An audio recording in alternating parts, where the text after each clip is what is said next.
Hello, hello. Let's see if I remember where I was. Actually, yeah, I do remember where I was. I had just reached a hidden room in a library, and there were a bunch of items that seemed very, very important.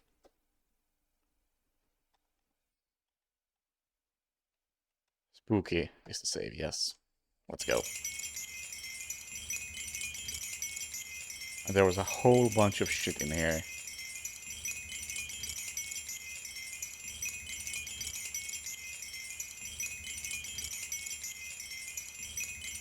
Can I look at the pentagram? No? Talisman.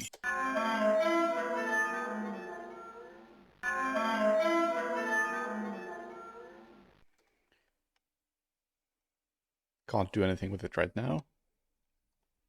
And then there was a whole bunch of books here. And daggers, right. Parchment. And a whole bunch of stuff I cannot carry. Let's drop some of the stuff I probably won't need. This book seems unnecessary at this point.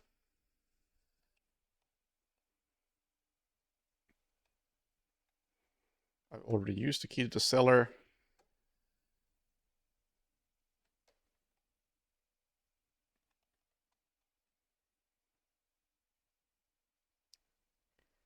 Don't know about the pot of soup. I feel like I'm wasting inventory space by carrying it around, but who knows?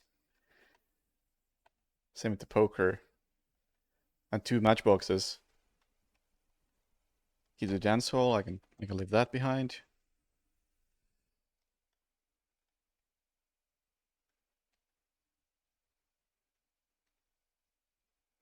What was this about? The sign resembles a blessing, save that the first Oh yeah, the this was the ritual of invocation demands that the official hand sign. Don't think we need that one anymore. I feel like there's a lot of stuff I don't need anymore. Like, why do I have 2 matchboxes and a lighter?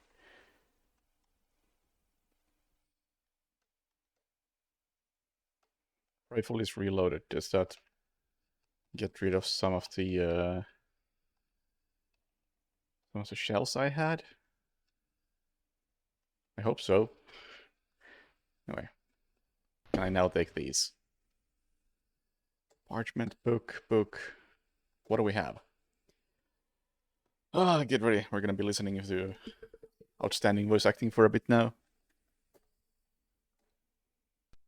The Book of Yael, Signs of Stone, Eucharistic Rituals of Forbidden Cults. Texts collated by Monsignor Vacher, legate in the Curia of the Vatican. Numerous devilish cults speak of monstrous creatures called the Old Ones. These supernatural beings are believed to be possessed of powers equivalent to those of the gods of antique religions.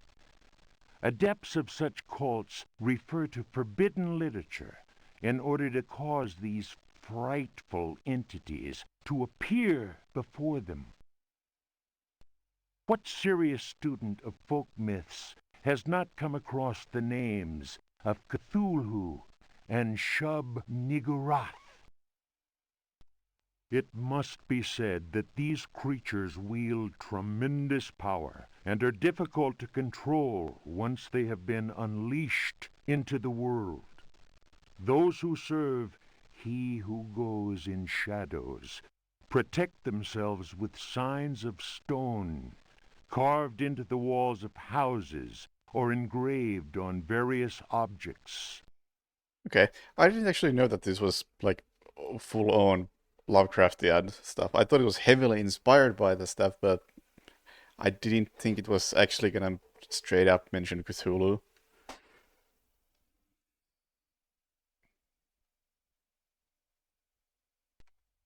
Wait, that seemed It important. must be said that these creatures wield tremendous power and are difficult to control once they have been unleashed into the world. Those who serve He who goes in shadows protect themselves with signs of stone carved into the walls of houses Signs of or stone. engraved on various objects. Maybe the talisman? For those misguided servants of evil, the best protection appears to be that afforded by the sign of the most ancient gods, engraved in Manar stone, a heavy material said to be disagreeable to the touch. What does Nars sound familiar?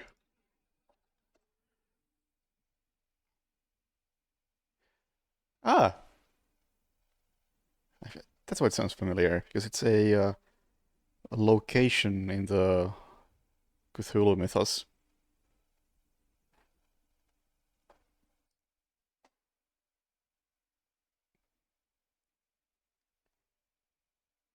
Okay, so perhaps this amulet thing I found is exactly that. Although I didn't say that it was disagreeable to touch. The sinful practices of those who fall into such errors can only lead to the darkest of despair, and are a mortal danger to the soul. Such monsters as those invoked by these foolhardy individuals are engendered when reason drops its guard. Man is easily tempted into perversion. It is why we must forever remain alert and renounce Satan with each breath we take. His ways are infinite in number. This hasn't aged all that great. It's not bad, but I would say that all the hallmarks of dumb stuff you see in survival horror are already here, such as dumb puzzles and insane camera angles and clunky controls. But it also has some top-notch voice acting. Gotta take a look at this once again because it's so fucking good. Unless I can imagine his rage and frustration. Only last night he found his way back in. That's not it. I will carry to my grave the vision of his face contorted in the agony of that fatal heart attack. His body was twisted. He had wept. His fingernails were torn and bloody from scrabbling at the floor. Dr. Gray concluded that death had been due to a heart attack.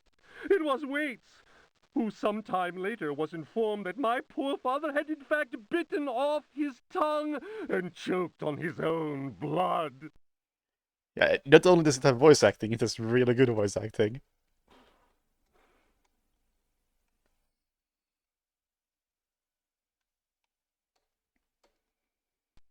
The Sacrificial Dagger, Otto Stern, Lumina Books. The importance placed on ritual sacrifice is constant in religious cult practice. Propitiating the gods is a theme common to many religions. The Old Testament affords many examples. Primitive polytheistic belief systems integrate sacrifice in their rituals as part of the recurrent process of reaffirmation and, naturally enough, group cohesion. The members of their social and religious community come together in an act of purification and atonement. It would be erroneous to imagine the act of human sacrifice linking priest, offering, and God, C.F. Manzetti, stone cults, as anything less than a vital focusing of the group's faith. The act also ensures the continuing appeasement of the god. but only if practiced by a recognized officiating priest using the appropriate instrument. Studies made concerning primitive religious groups bear witness to the central role of sacrifice in living ritual. My own work in the field of ethnopsychology brought me into contact with a sorcerer living in the region of Arkham. He introduced me to the rite of steel, linked to a ceremony known as adoring the black goat of the woods with 1,000 youngs. The god being adored is known as the vagabond. Here, the dagger's role, which allows the life breath to pass from one dimension to another, is essential. The vagabond is a frightening figure, being able to move where he wants and to kill those who have displeased the goat god, for whom he acts as a go-between. The goat is clearly a fertility god. The priest, having spoken the invocation, must choose the appropriate dagger for the sacrifice. Okay, and we found 3 daggers right next to this parchment, so... Great! We'll figure out which one is the correct one. Probably by fucking it up twice.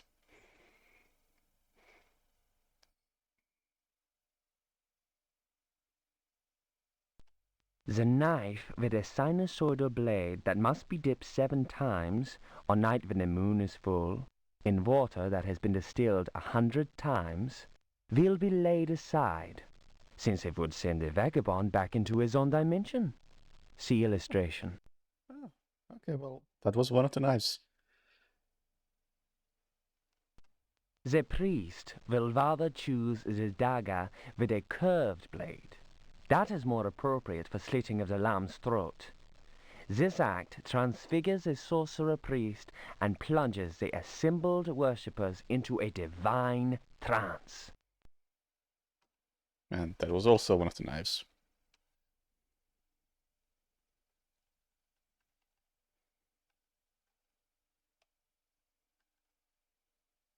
Oh, was it though? No, I don't think it was. This is the one that sent the goat god into its own dimension.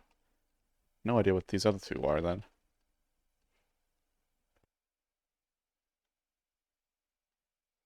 Maybe I can use them as a weapon. I've been just kicking everything up until this point, but it seems to work. 2 more books. Juan Luis Jorge, De Biblioteca. Reflections on the power of the verb in certain texts. Archaeos Publications, 1919, Stafford. Translation does not alter the occult power contained within such forbidden texts. The malevolent energy is in no way diminished. The spell must be cast aloud and clearly, in certain languages or little-known dialects. Maglafar Fathang. The reader will understand that, in the light of these revelations, I would be foolhardy to continue quoting from the text I have before me. If spoken aloud in its entirety, it would surely awaken powerful and malignant forces. I will go further and say that simple reading of some of the more technical passages describing specific practices is in itself a perilous exercise. The ill-prepared reader can easily fall prey to attacks of demented hysteria, not unlike those described in cases of individuals said to be possessed by evil spirits. I recommend the study made by Zempf, Urbain, Grandier, and Loudon, and the reports made by the Reverend Richard Price concerning a number of astonishing, to say the least, exorcisms carried out in a parish near Providence. Given what I have written, we must be grateful to the librarians of the British Museum, who have never allowed consultation of the work of Al-Azif's startling work, the infamous Necronomicon. Copies of that work do exist, in spite of the zeal of book-burning inquisitors. For proof, we need look no further than the British Museum, of course, and the sealed archives of the Miskatonic University in Arkham. Other examples of books whose evil can be unleashed by any thoughtless reader are von Jutz's von Unersprechlichen Kulten and the abominable De Vermis Mysteries by Ludwig Prien, whose sordid death should be a lesson to all those tempted by a study of the occult. Gotcha. I haven't come across either of those books, or Necronomicon for that matter.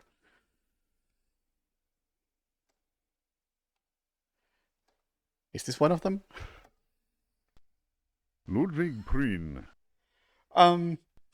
Should I read that? No!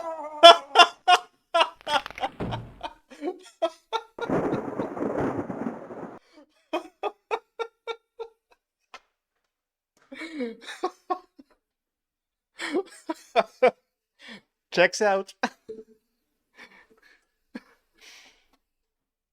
I mean, it's a very, very potent book, to say the least. Yeah, just to read the title was enough.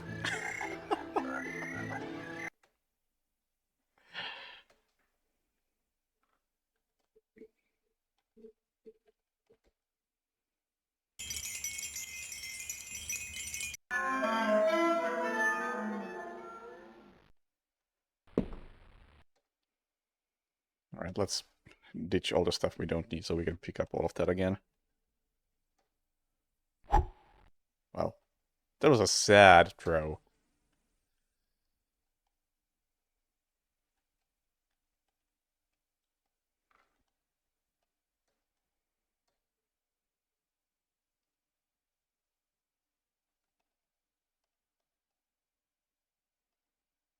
Oh, this is the same exact knife I already have over here. I have 3 of these knives now. Oh, I haven't picked it up yet, but yeah. I feel like these knives are useless, but I'll hang on to them just in case. So I will reload my rifle. Just to get rid of the ammo slot in the inventory.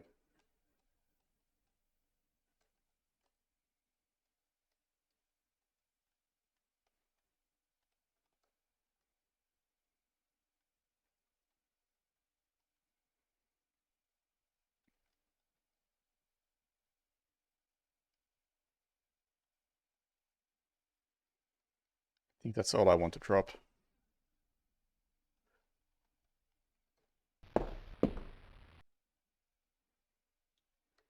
And we'll take all the daggers. I'll take the suicidal book. I won't read it though. I'll read this so it gets marked in the inventory. Same with this.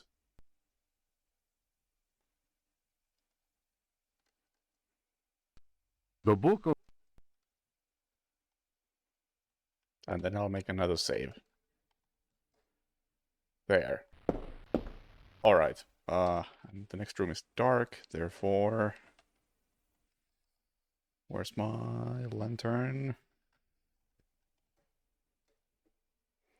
I think with that talisman, I want to check out the basement again. Like maybe this protects me from the creature.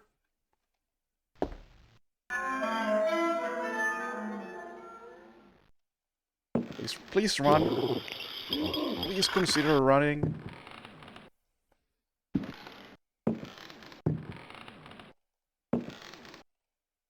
Running is just so bad in this game. It just doesn't work. Maybe it doesn't work because I have the lantern. Okay, maybe that was it. Nope. Apparently that's the base game. I've done no modifications whatsoever. We're heading for the basement.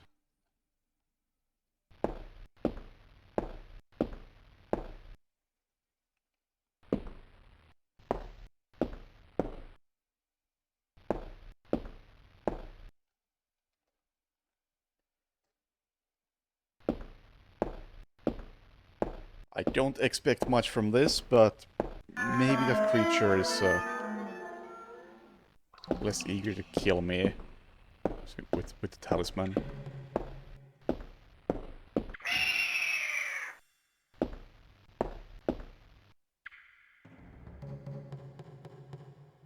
I have a talisman, you fuck. I have a talisman, you fuck.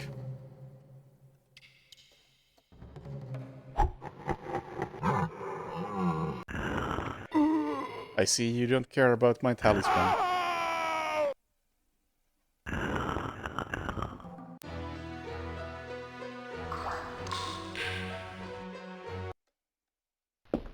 Okay. So now what?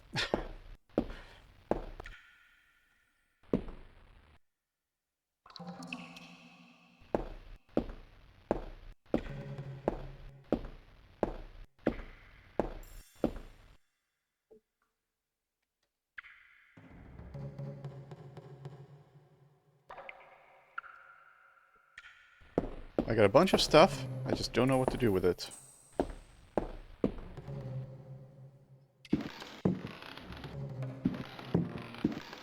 Still can't do anything in the dance hall. I still need to find the correct piece of music, I think. This is still locked and I don't think I have any new keys. No.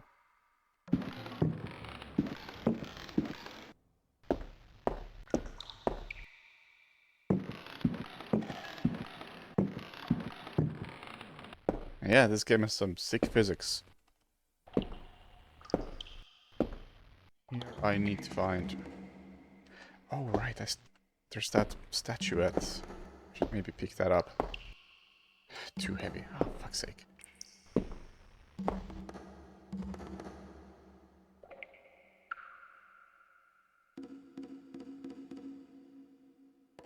Which one? What shall I drop? I have no idea which is gonna be useful. I don't wanna... I don't wanna drop that knife.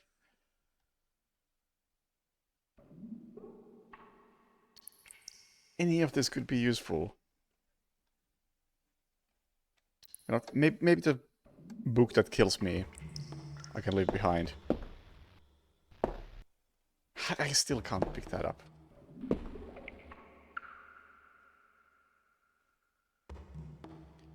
Was this important? Let me skim it through The again. reader will understand. I recommend this, given what I have copied. Yeah, Other this was examples. just a warning of, hey, don't read that other book. I think we can leave this behind as well.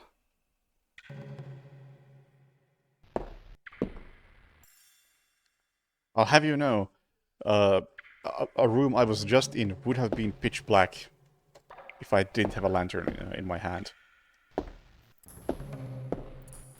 So there definitely are rooms where you are alone and it is dark.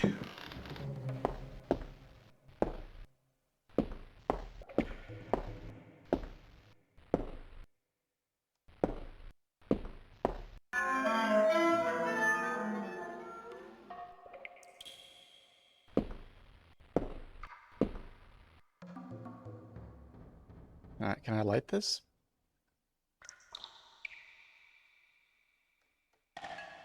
Lamp is already lit.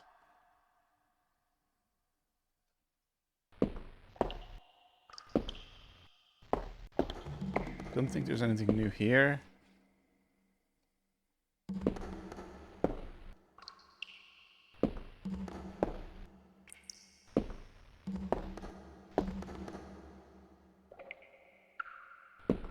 Yeah, just all the stuff I left behind before.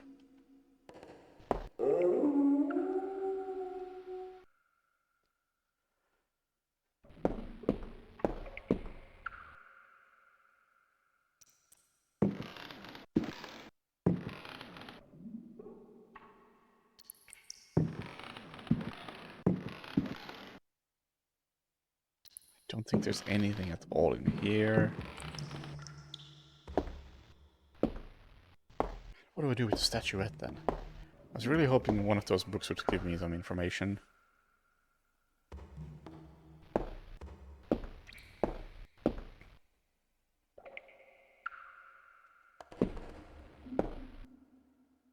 this room is clear.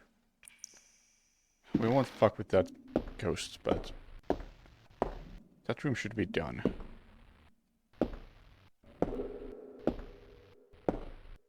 Wait, I thought I opened this door already.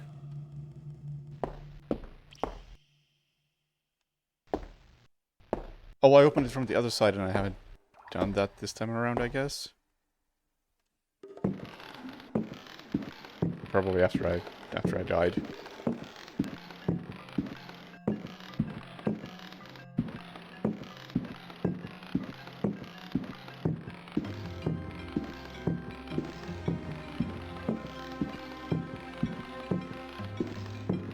Oh!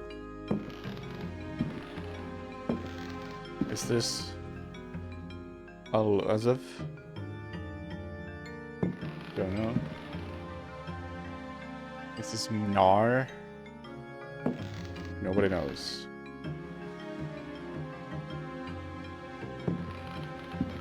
Just paintings. What they depict is irrelevant. See? See? Very dark in there. Can't see shit.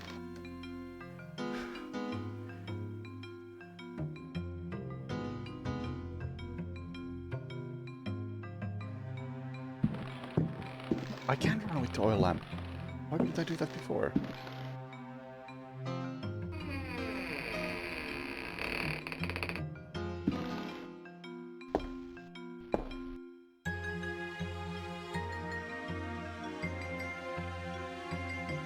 Now what?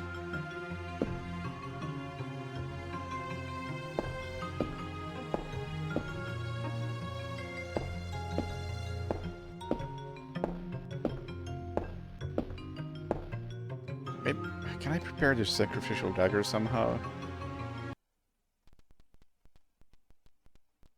The knife with a sinusoidal blade that must be dipped 7 times on night when the moon is full in water that has been distilled 100 times will be laid aside, since it would send the vagabond back into his own dimension. See illustration. The priest will rather choose. I don't think I can do anything with that. There's one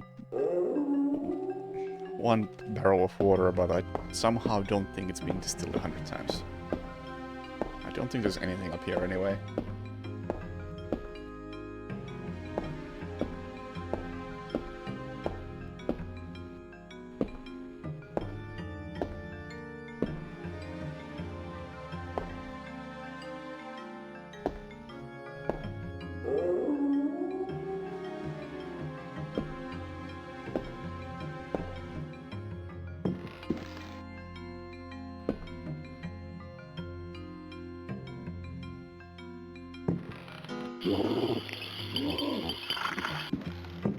He's trying to run, just couldn't.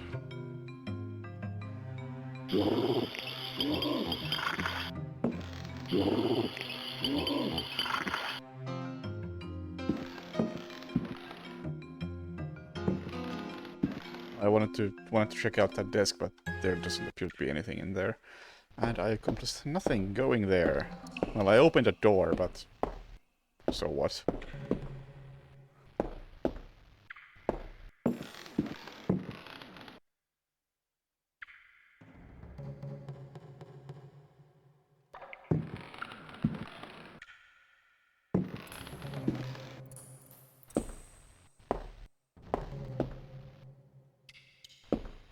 Okay, let's leave behind the other books. Just get the inventory straightened out.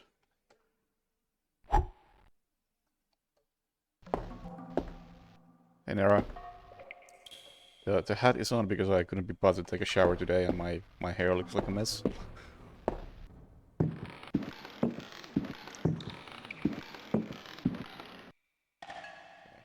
I think what I need is a record. Because I found 2 records that I can play. They're both wrong.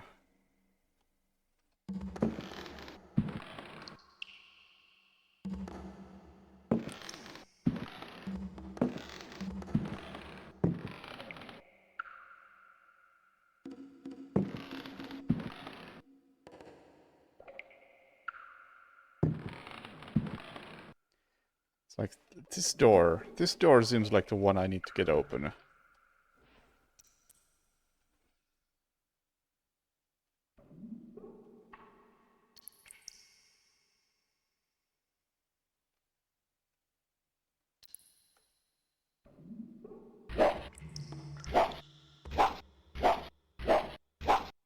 Not bad.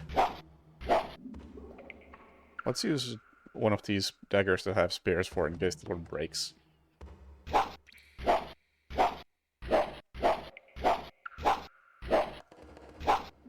Scary or comfy? More comfy, I'd say.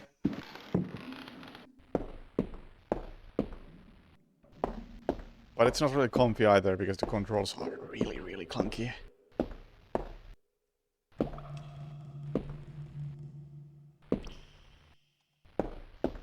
Maybe there's something more in the basement that I just haven't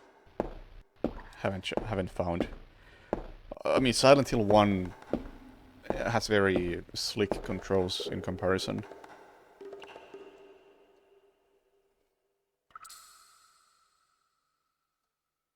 This is like a half-broken tank.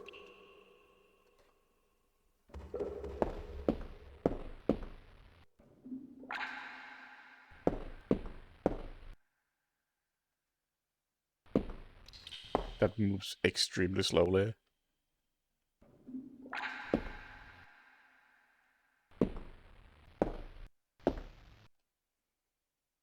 Like, this is my standard movement speed.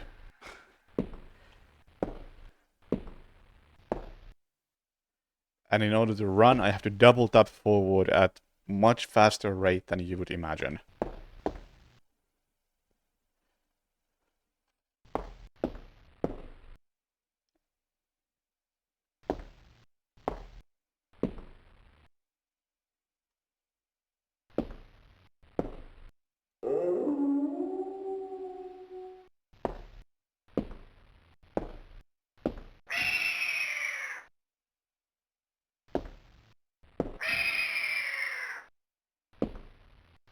It doesn't work half the time.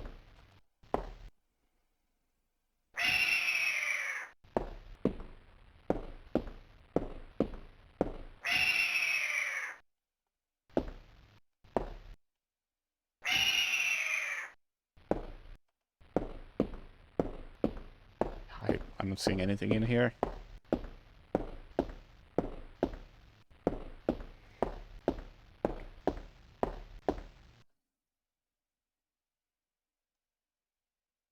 I don't feel like I've gotten any items that give me any access to anything new. Like, what do I do with the very heavy statuette? Where do I need something heavy?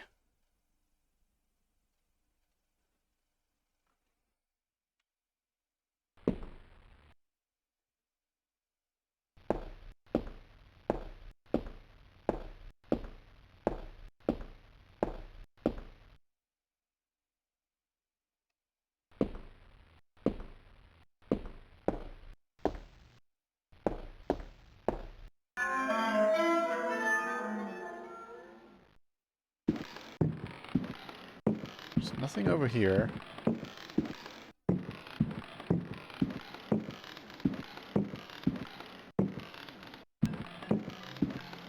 Not seeing anything in here that would benefit from anything heavy. Oh god, the physics.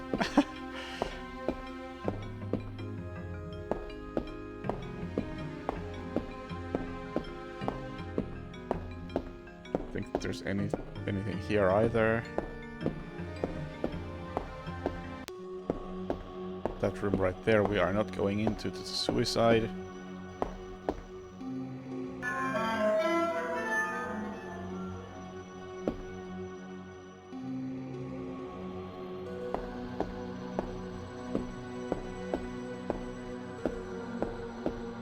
Is there something in here?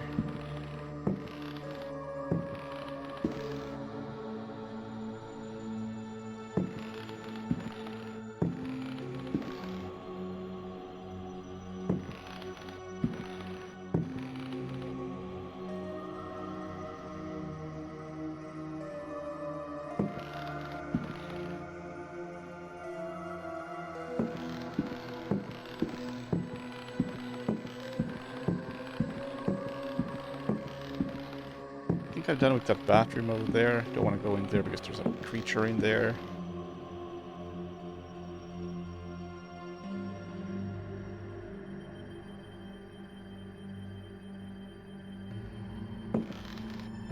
Pretty sure I've explored this place too.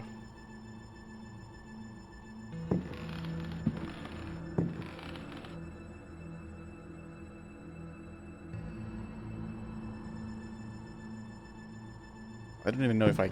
Actually, wait. One thing I haven't done is... put a lamp down, and then I can actually do some exploring properly. Well, I've already found something, so that's good.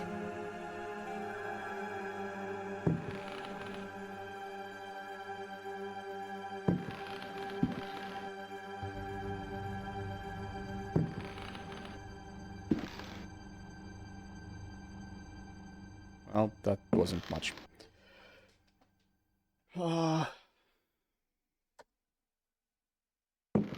Then what? I'm also open for suggestions, if anybody has any, because I don't know what the game wants from me.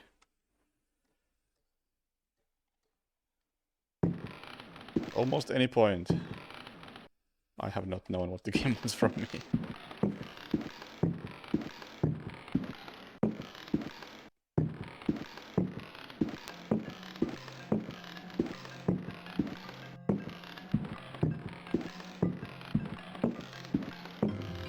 Maybe there's something on this hallway that I missed. Be there. Look at the paintings.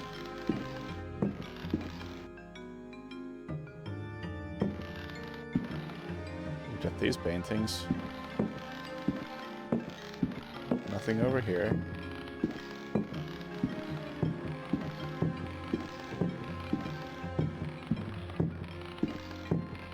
I've been through this room. I got the fake book, which I have now used to get access to a secret room. But that didn't really get me any further.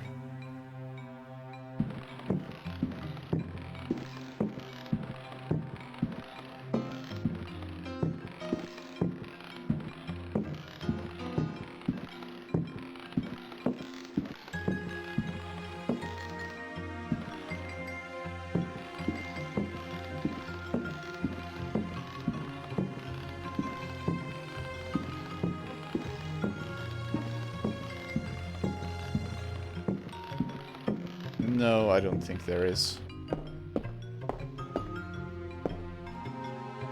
Because my only... actually, you know what? Push is technically an action. But push typically happens automatically, I think.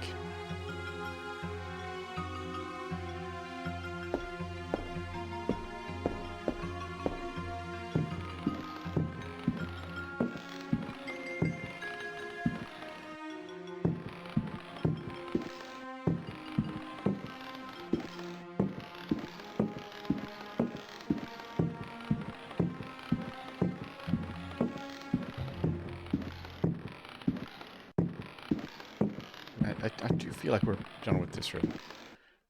Well, you know, let's try. Actions, push. You can't. That's the first thing I've had to manually push. Good call. You cannot carry anything else. Oh, fuck you! Oh, fuck you!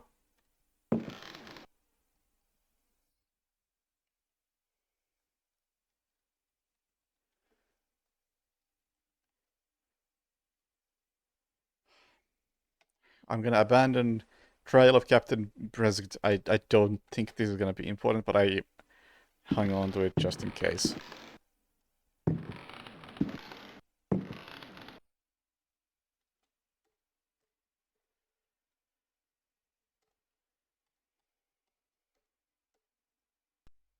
The Creatures of Night by Hubertus the Bald. Translated from Latin by his brother in prayer, Fratre Johann Marcus. Of monstrosity. You who read me know that night engenders monsters and that night creatures exist. The accursed book of Abdul al-Hazred is clear on this matter. That is not dead which can eternal lie. Unhappy he who knows that book. Unhappy he whose eyes alight upon that foulest of texts. Unhappy he who implores the standing stones, for he will free the powers of darkness. Of the pit. Stagnant waters are like the memory of men. Beneath the surface calm, clawed beasts await and are known to initiates as the Deep Ones. Awaiting his prey, the Deep One seizes him and drags him down to the abyss, where Dagon, the cruel god, swims and reveres him whose name may not be pronounced. Of libraries. Unhappy he who frees the prowler. Unhappy he who meets the prowler erring among the books. He generates the vagabond that comes from other spheres.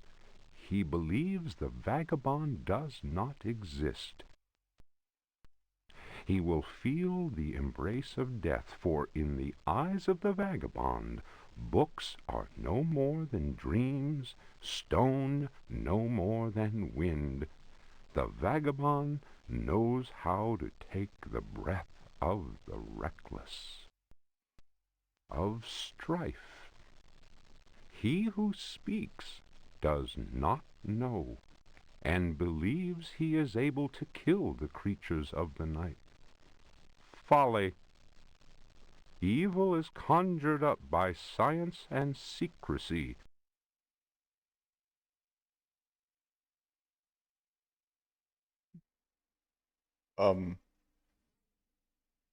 Okay. You're just gonna stop there, huh?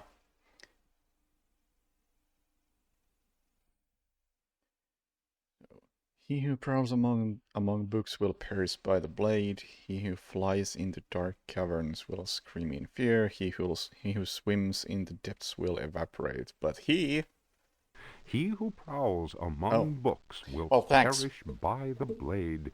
He who flies in the dark caverns will scream in fear. He who swims in the depths will evaporate. But he who believes he knows nothing. He who knows says nothing. Of death. There are domains more terrible than death. That is not dead which can eternal lie. Each creature is conjured up and is not dead, but returns to the origins. A monster, a science. Steel kills the vagabond who never dies. That seems like the important bit. Translator's note. Here ends the manuscript of Hubertus, who died in the library of the convent of Teruel in the year of our Lord 1666. Requiescat in pace.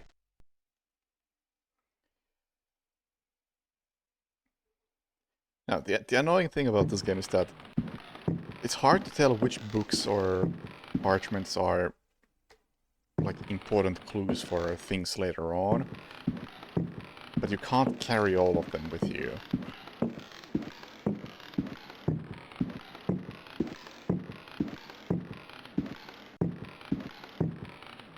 So I hope that the book I left there is not gonna be important.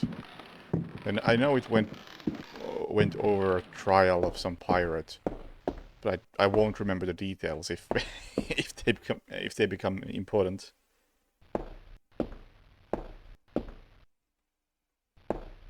Oh shit, wrong way.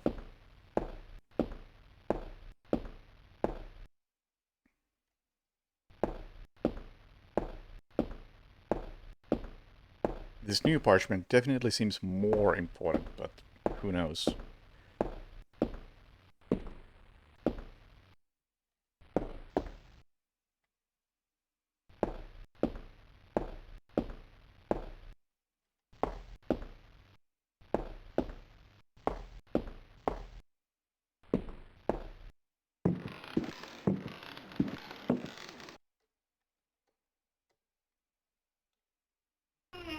Yeah! Don't go in there. That might be a suicide. Smoking room door.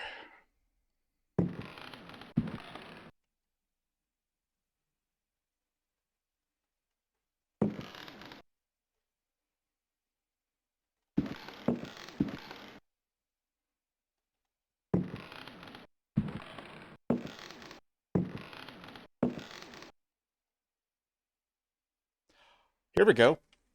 Oh, fuck you!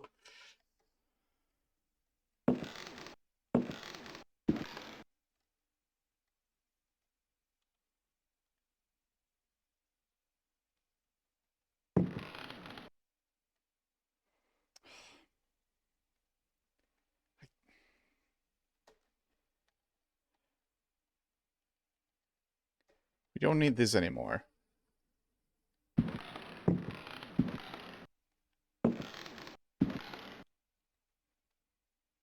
It's not enough. Oh, God.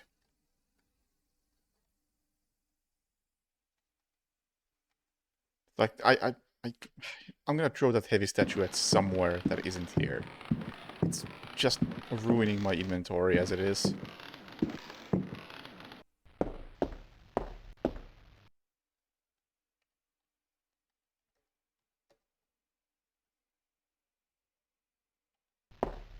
And now that I have the record,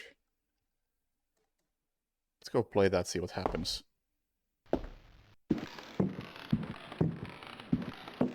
Let's try, because I have to pick up the record player. Oh, the inventory is so bad. Oh.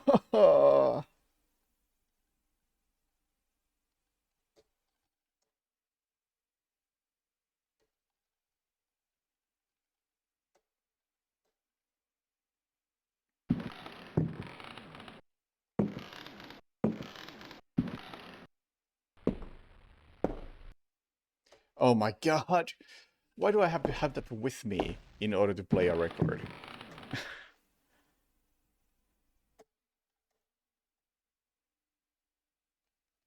Okay, that's a pile of potentially useless stuff that I think probably takes a lot of space. It's a shame you can't even tell if something takes a lot of space. Anyway, use the record.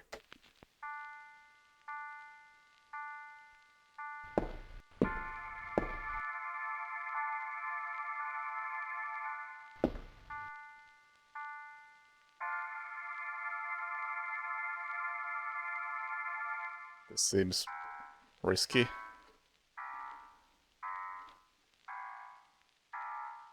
I feel like if I touch them, I'm probably going to be in trouble. Yep.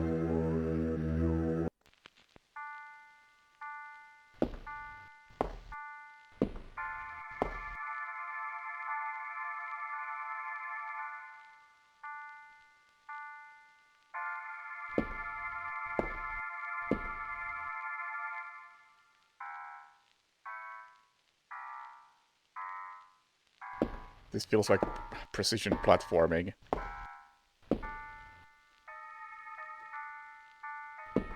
Key.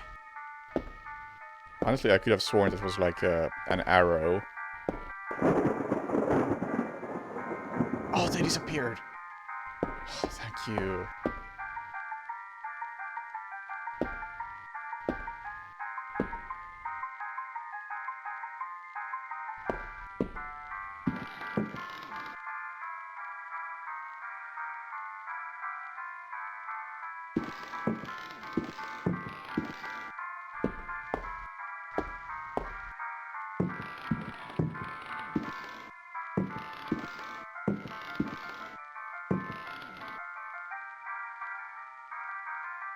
What is this book? The Tale of Captain J.W. Norton of the Army of the Union. 1862. The South was in collapse. Louisiana was open to us.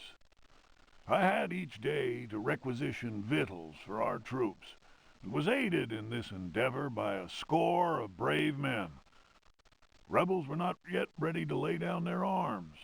The region was far from safe. I headed further and further west, and questioned many freed slaves. From them, I learned of a plantation on the coast. Its name was Derceto. We received a less than hearty welcome. Only Pickford, the owner, behaved in a friendly manner. While my men counted cattle and grain reserves, I learned what I could from him.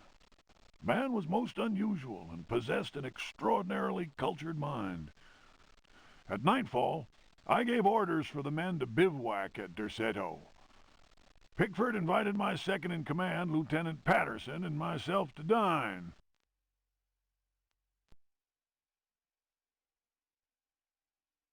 And our host proved a most entertaining conversationalist. While coffee was being served, Patterson went to inspect the men's camp. The cigar Pickford offered me was so acrid that my head began to spin. I mean, I don't imagine a lot of games had voice acting in 1992. And I imagine that the ones that did probably just had people from the studio do the acting and ham it up, which I much prefer over most voice acting. If I had to guess what this sounds like, it's like Thief 2.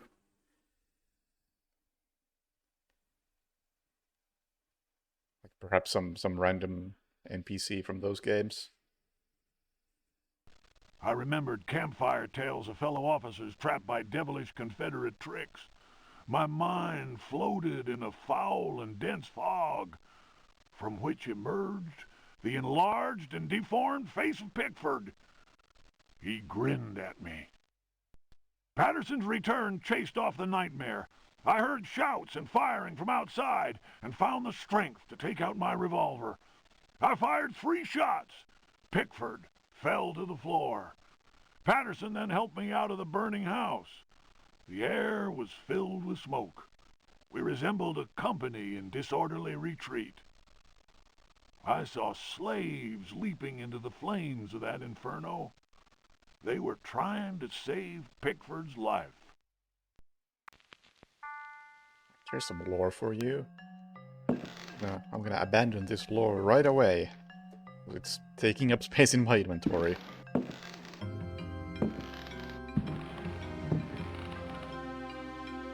There's a mechanism to trigger.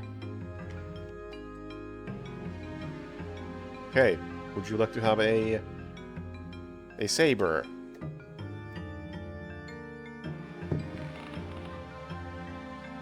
Like this. Put. Ah ha ha!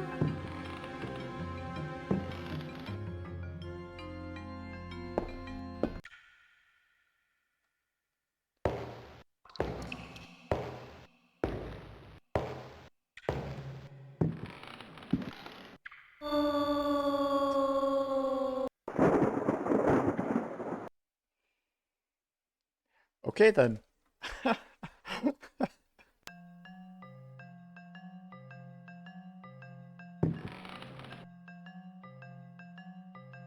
This might be a one-way trip.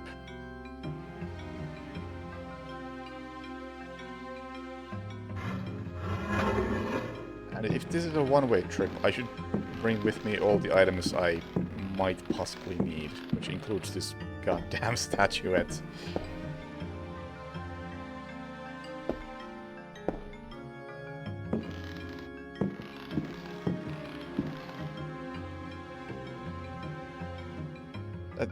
That pile of stuff it's probably very heavy, and I have no idea if I need any of it.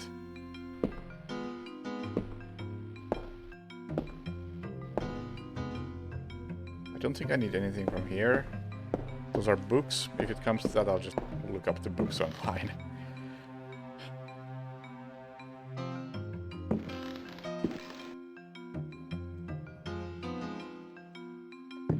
Alright. Actually, can I fit the jug? The jug is the least useful thing. I can fit it. Okay. So all of that stuff is coming with me. The jokes. Good game. I mean, for the time.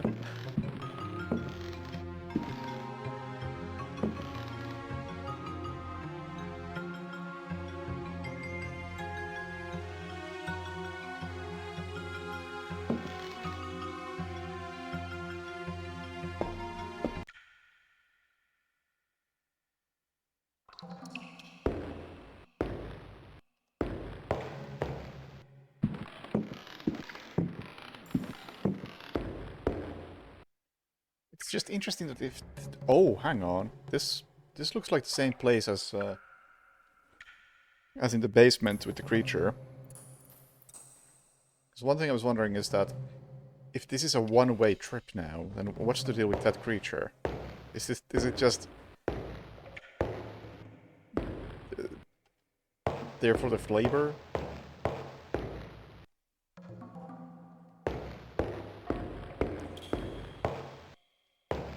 Oh, there it is.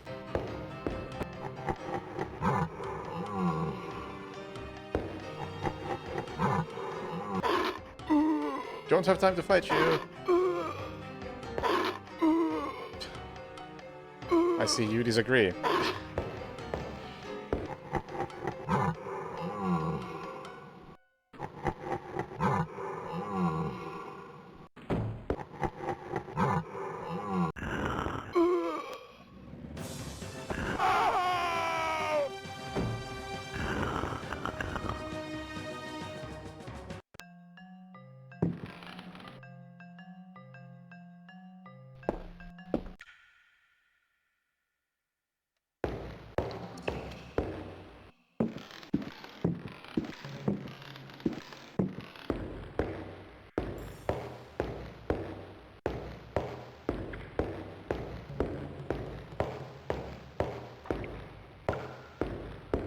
Well, I don't even know what paranoia system you're referring to.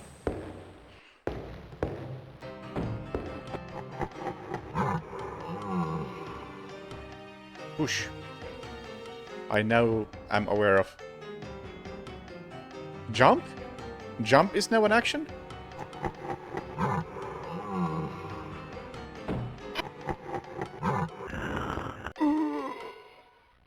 Jump hasn't been an action most of the time, and the manual specifically said that jump is context specific.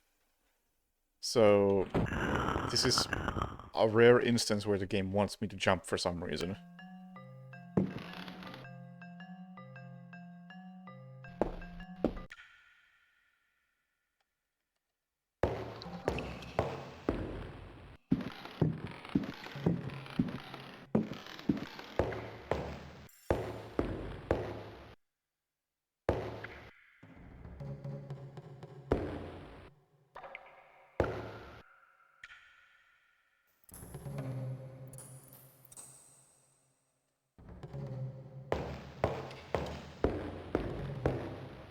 I'll try push first because it makes some sense. I mean, I'll try push second because I already tried to jump even though it made no sense.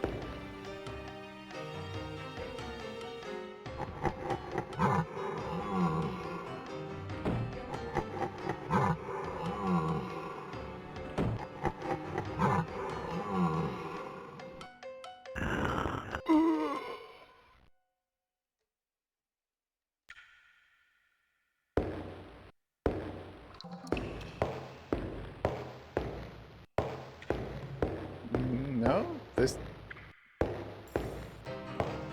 This game doesn't have anything like that.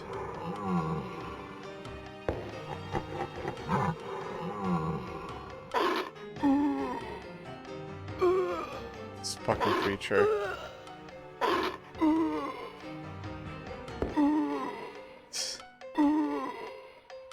Oh, hang on. The worm went the other way.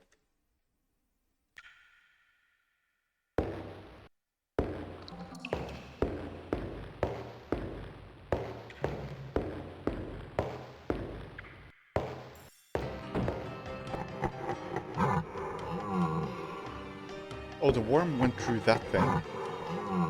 Okay, let's bring out a knife.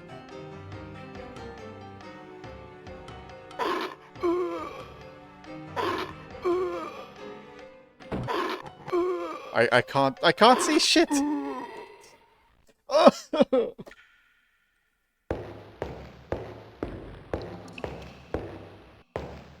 How am I meant to fight when there's 7 pixels on screen? And I'm supposed to tell which of those 7 are me and which is the enemy. And at least 3 of them are my mustache.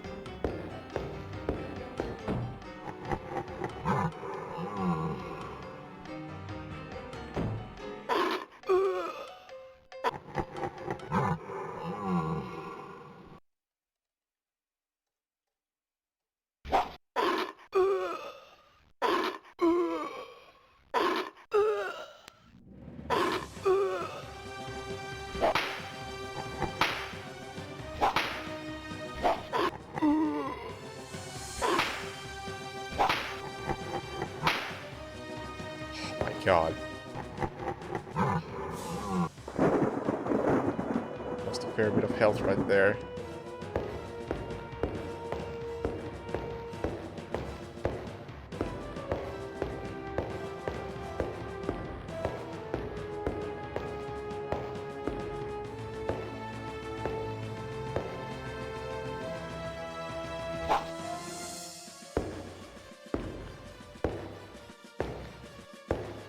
I'm somewhere on screen.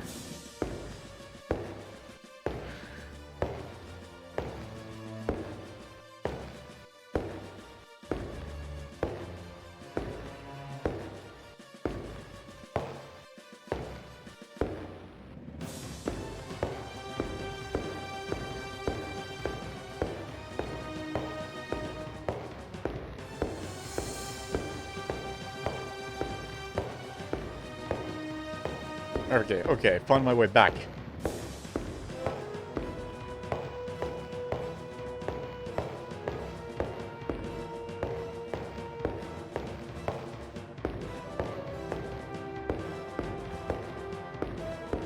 Oh! This is the basement. This wasn't a one-way trip. However, how does that help me in any way?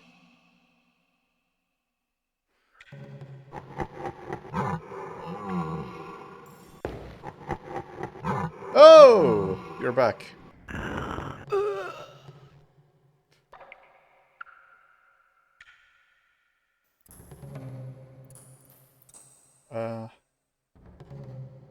Yeah, how is that helping me?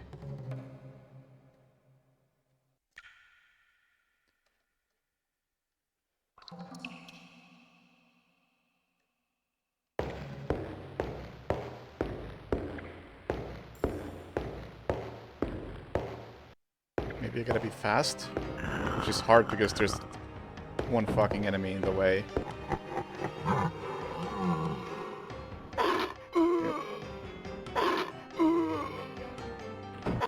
I'm trying to attack here.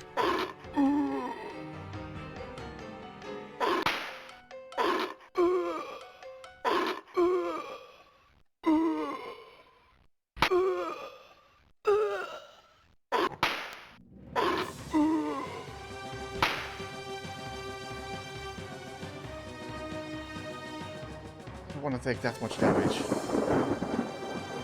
Like, I cannot stress how bad the combat in this is.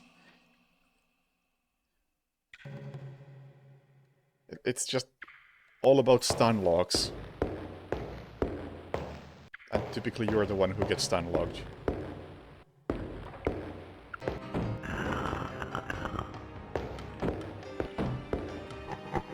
And the camera angles are just horrendous.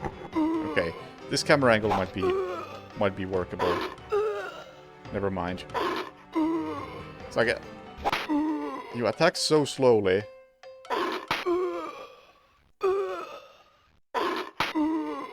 That there's really nothing you can do. I'm holding down 2 buttons which are supposed to attack, and that was even worse than last time. sometimes you can attack, sometimes you can't, and it doesn't feel like there's anything you can do about it. It's not like you can move out of the way or position yourself properly or anything like that, because you can't walk. The-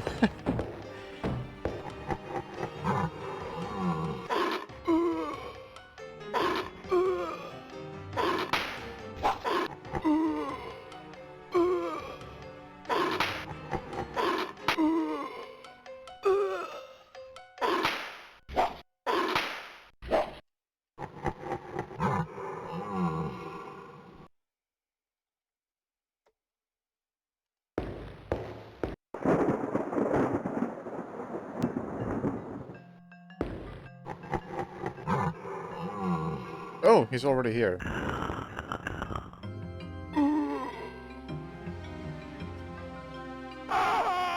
On Direct 2, they didn't change anything mechanic but had more combat. Oh god, that sounds horrible. Why would they do that?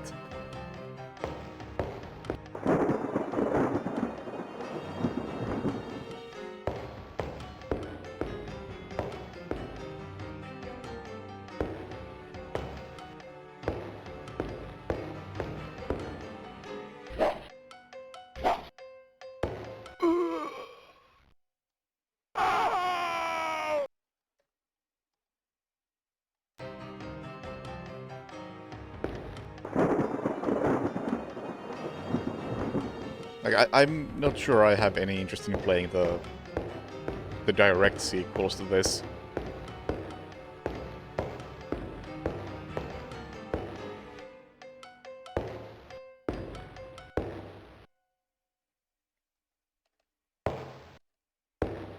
Meaning 2 and 3. New Nightmare, maybe. The 2008 reboot, for sure. The last year's reboot, probably, at some point.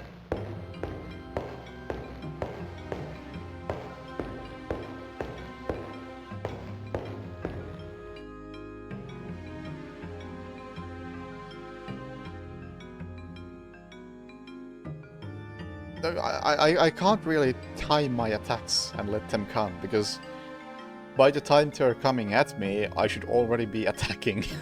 Because, like, once you get this thing going, it seems fast. I'm just holding down 2 buttons at the moment. One for prepare for attack and one to attack. But the initial swing...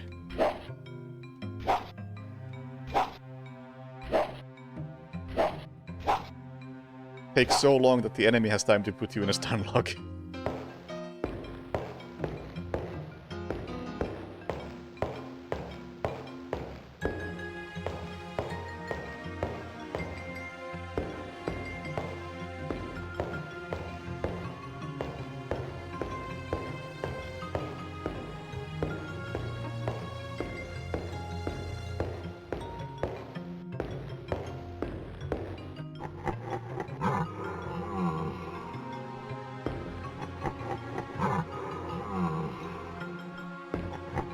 Okay, I think it's following me.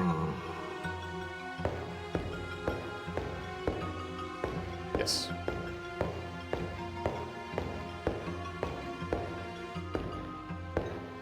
What the... Oh! Okay, so there was a room over here, I just didn't know about it because the camera is so outstanding.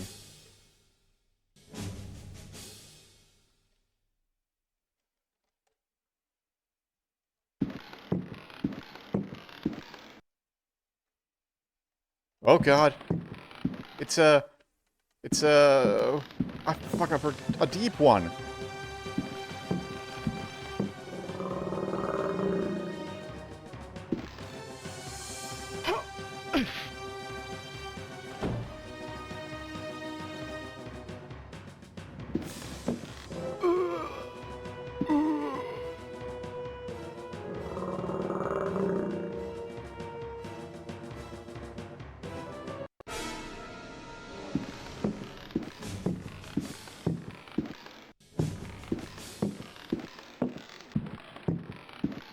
Saw that coming.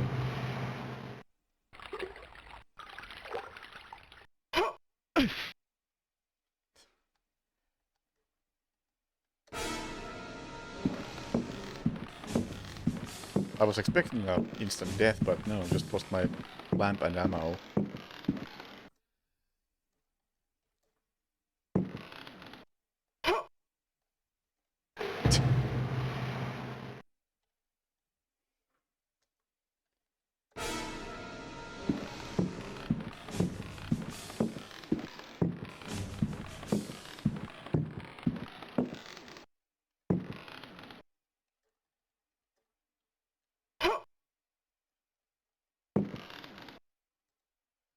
I think that was technically a leap. As the manual said, there are 3 types of jumps. There's like hop, jump, and leap.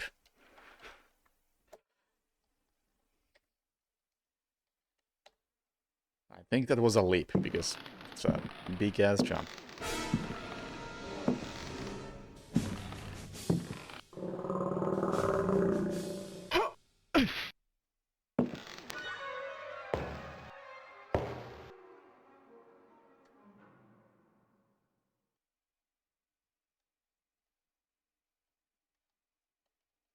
Where's my gun?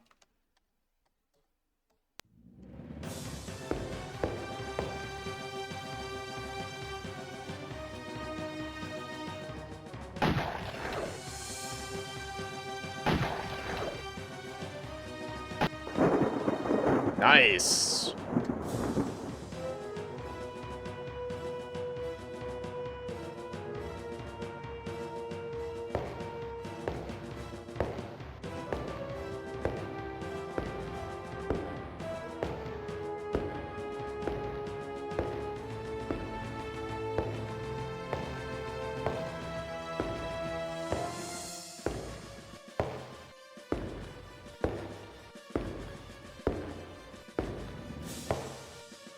Oh no!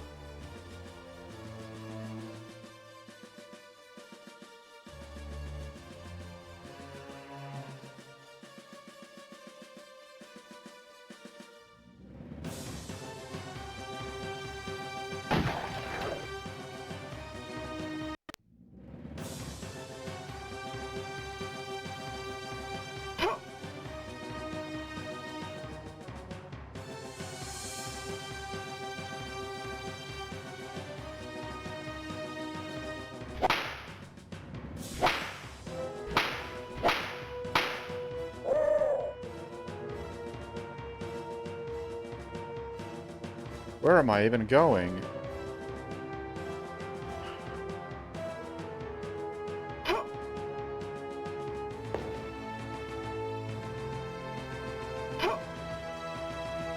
Oh god. When did Tomb Raider come out?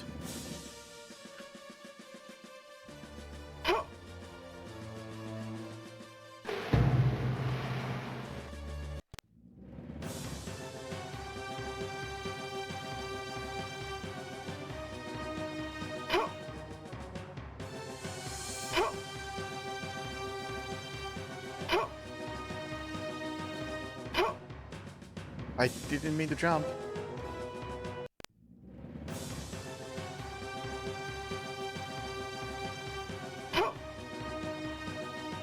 This predates Tomb Raider by several years, right?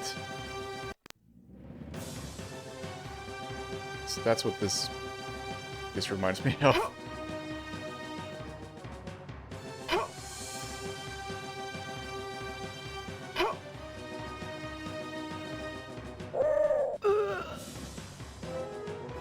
I was trying to be nice to you, bird, and not kill you, but if you insist.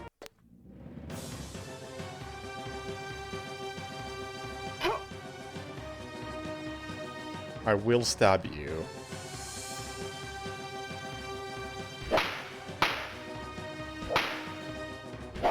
The luck is...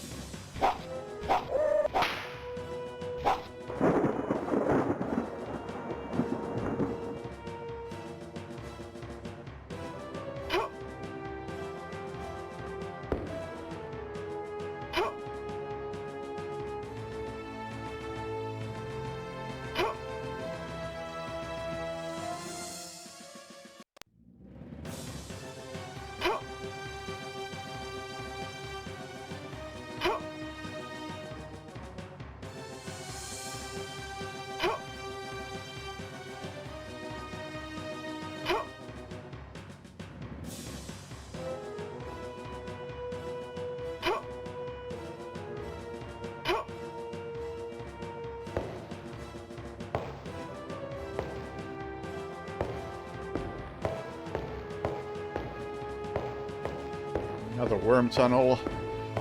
Oh no.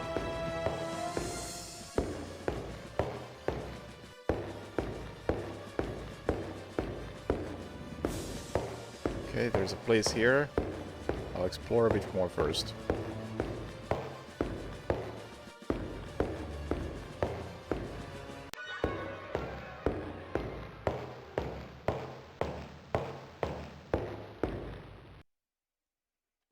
That is an extremely 1992 spider.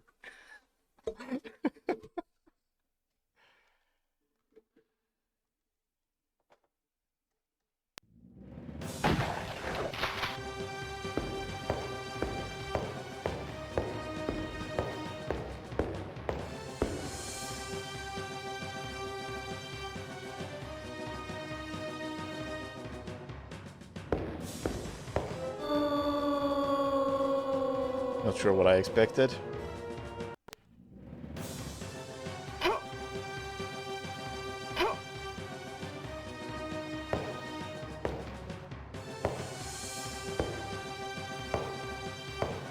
Can you please run?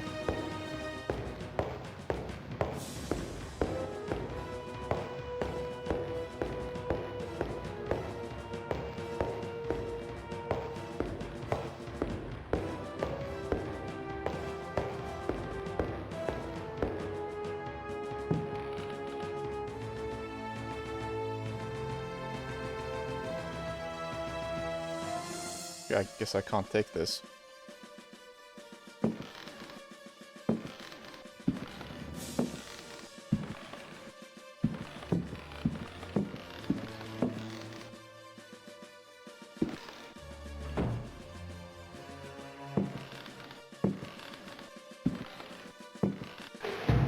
I'm trying to run here, but the running controls are just so bad.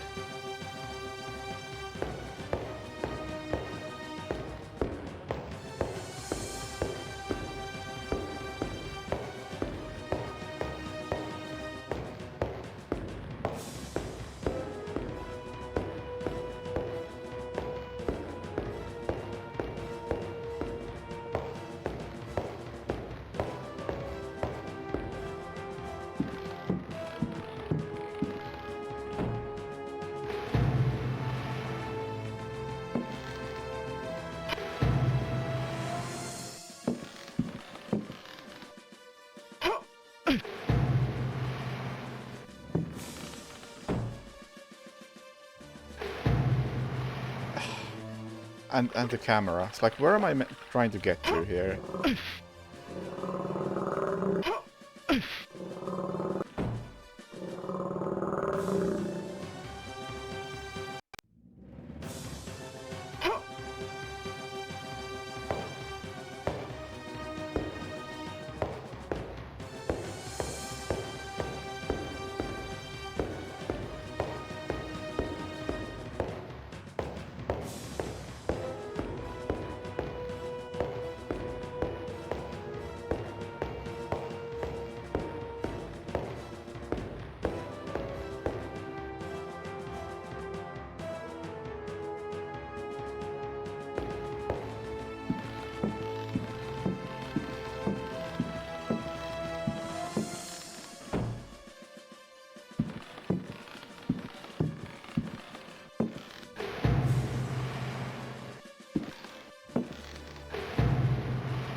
I have no idea what's happening.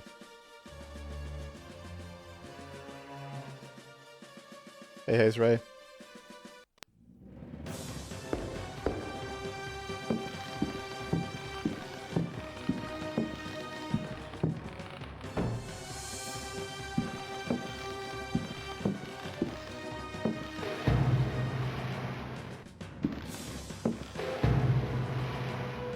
No, I think the most impressive thing about this game is that it or I guess not about this game, but like in general, is that this game already had all of the things that are wrong with a lot of survival horror, like especially the bad camera angles. And so many games that came after this didn't fix it.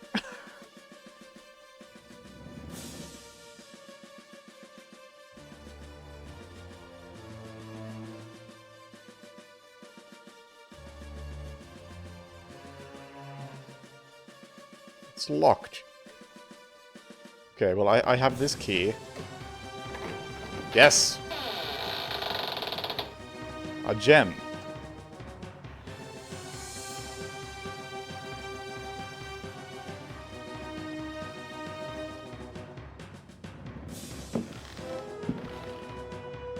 Every fucking time.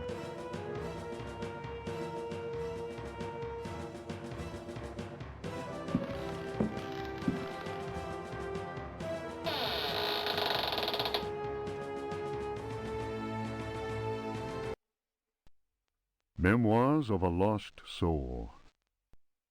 The mask must fall. You who discover this manuscript understand this. I am here at your side. I am waiting in the darkness of my crypt. Soon you will belong to me. One of my slaves wrote this document. I have lived for 3 centuries, and my name is Ezekiel Prext, or Elijah Pickford. You may choose which to call me. Okay, we've heard both those names before. Prext was the pirate captain, I think. And we read his trial document, and Pickford owned this this estate before and then turned into a monster, and his house burned down and his slaves ran into the burning house to save him. Or to try and save him. We don't know how that concluded. I do not hide out of fear. My power is immense. I have sailed the 7 seas. My ship, the Astarte, spread terror through all the continents. The corsairs judged me like the Welsh judges of 1620, but they could not destroy me, and neither could the pirates. Now, I am immobilized. Damned Yankees! Witchcraft, voodoo, and the Cthulhu cult. I know them all. I have reigned and implored the stones. Only the Chthonian haunts the cavern and resists me, but he dare not attack. I have need of a living body to regenerate myself. The Heartwoods managed to escape from me, but you who are reading these words, you will yield to my embrace. Is reading this book a game over? It wouldn't be the first time. I hear your ragged breath and smell the stench of your fear. I have vanquished death. I built Deseto. I know what it is to wait. Cthulhu helps me. My servants will lay you upon the sacrificial stone. My roar will rend the night. You will be mine, and I shall reign once more. So your servants, are you by any chance referring Come to me. referring to the deep ones that's trying to pull me underwater? Okay, nothing happened.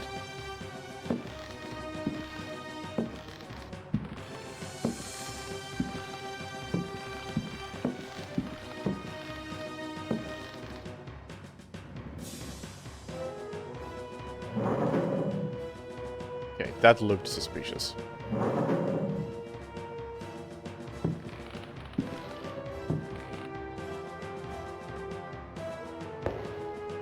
I guess I could keep the pot, but at the same time I'll just lose it the next time I have to pick up an item.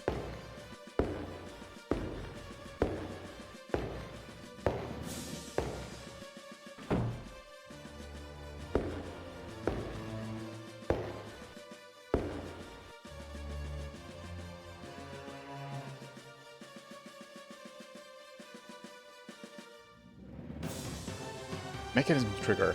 Please. Please. Dang. Okay, it's probably the chain then. Dang. I wish I could see the mechanism so I would have any idea what I'm supposed to do with it.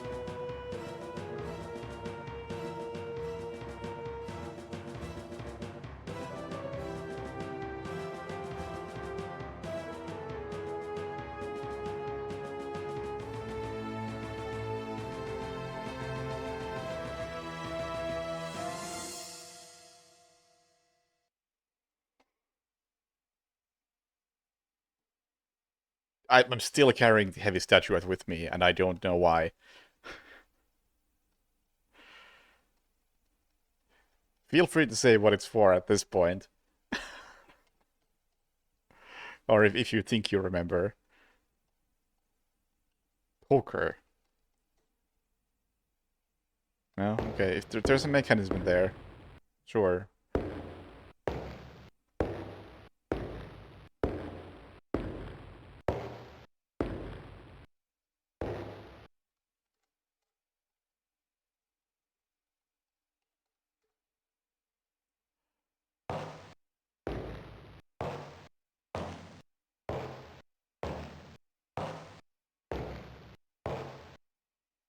Yeah, I tried to push it. Throw it at the knight statue. Seriously? That's it?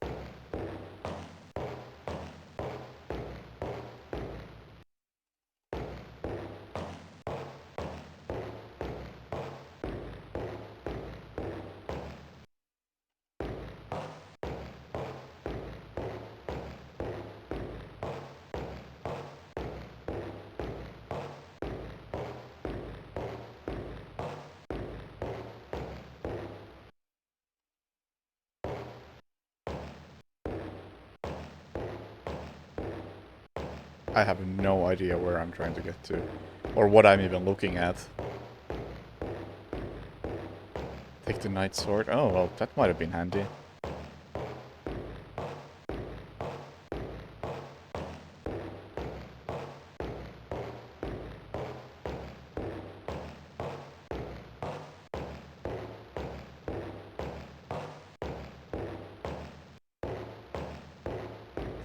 This feels like an escape sequence area.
Also, speaking of that pirates, somebody the other day mentioned that, oh, it's like a thing in this game that you have to use the enemy's weapon against them in this game, or something like that. Like against the pirate, I had to use the saber, and against the Indian statue, I had to use bow and arrow, or the painting rather.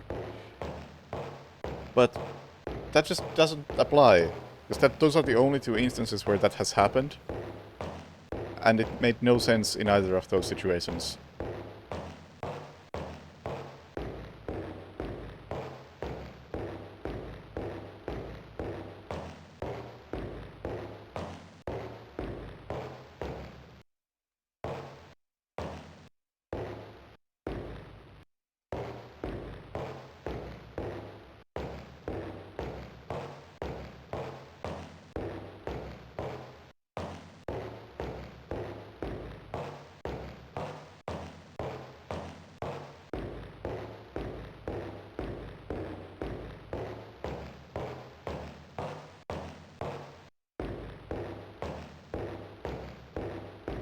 But yeah, if that's the case, I'll finally get rid of the damn statuette.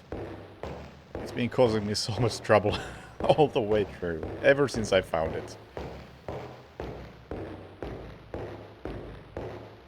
I don't know how you're supposed to figure out that, hey, you throw this at the knight and something happens. That, again, makes no sense. And definitely doesn't fit in with the idea of using enemies' weapons against them.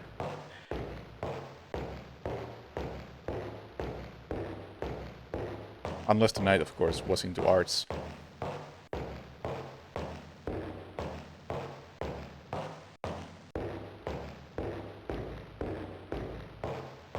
Where am I supposed to go here? Is this a place? Like, am I supposed to put down the oil lamp?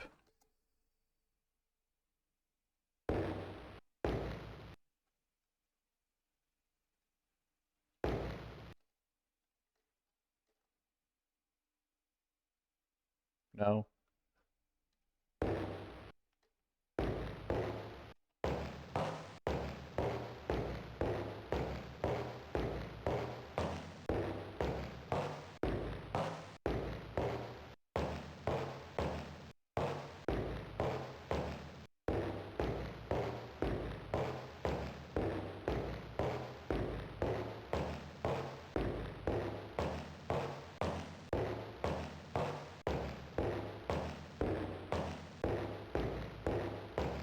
I guess there's nothing down there.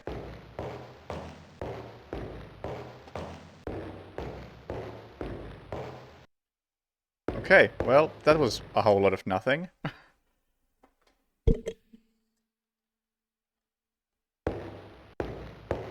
Do I have to use this mechanism somehow?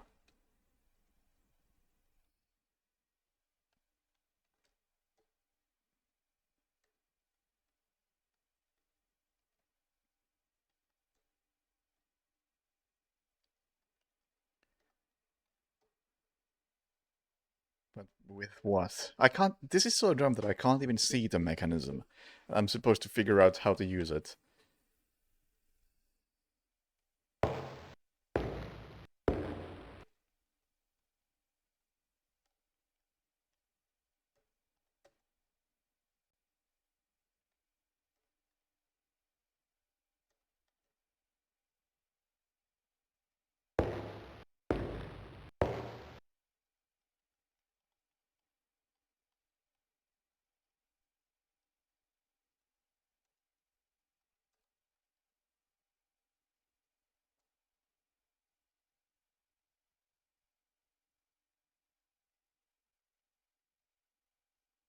I think I've tried everything I have on this. Except like pot of soup.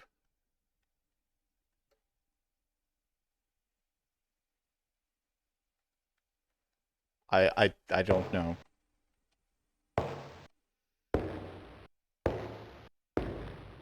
Or maybe I'm supposed to find something in that maze-like area over there. And that allows me to trigger the mechanism. And on the way back there's a chase sequence. That would make sense. Just don't have a clue what to do here. Like, that's a different type of wall.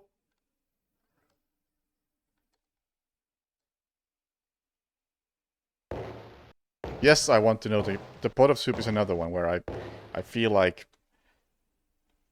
there's a mechanism.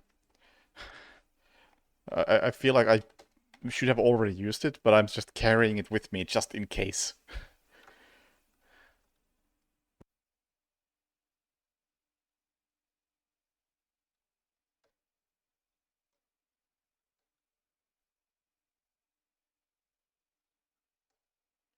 Room.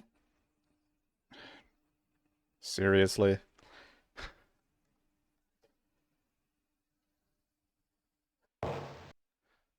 That's it? I just kicked all of them.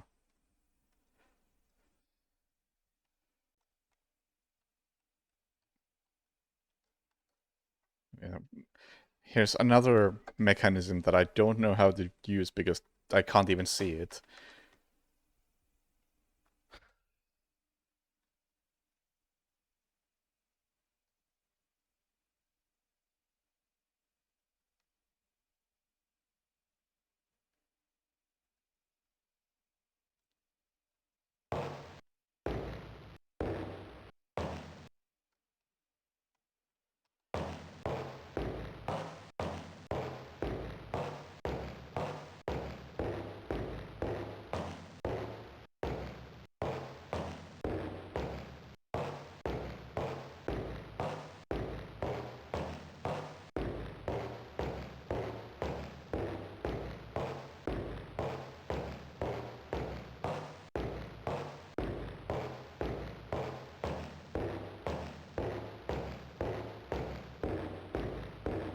Yeah, it definitely starts to feel like... Uh, it reminds me of Sweet Home in some ways. And one of those ways is that you should have a walkthrough, because you don't know which items are important and where, and not knowing just sucks real hard. Because you end up carrying stuff that is used for something minor somewhere else. Just in case it's actually important. Because you cannot know those things.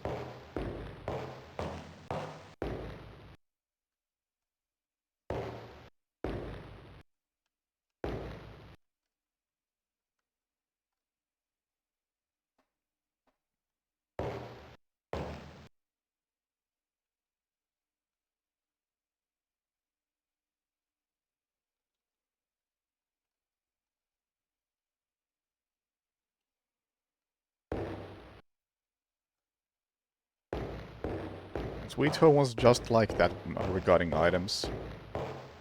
You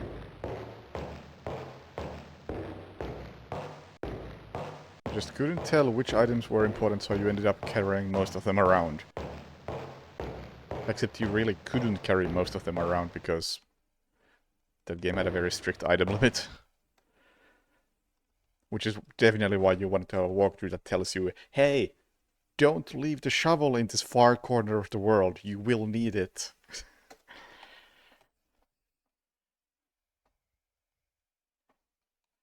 And boy was I glad that I read the walkthrough at that point and didn't leave the shovel there.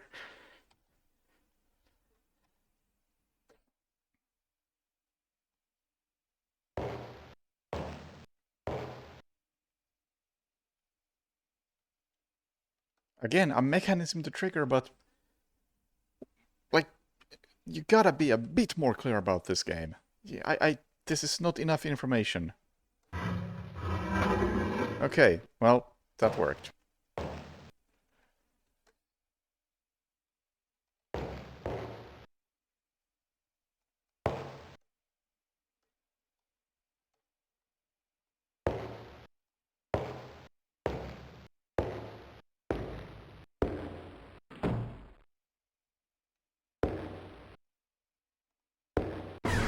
Oh shit.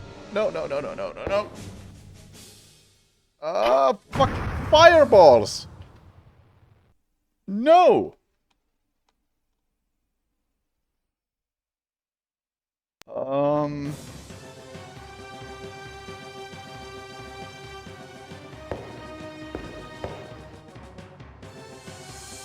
Do something crazy here.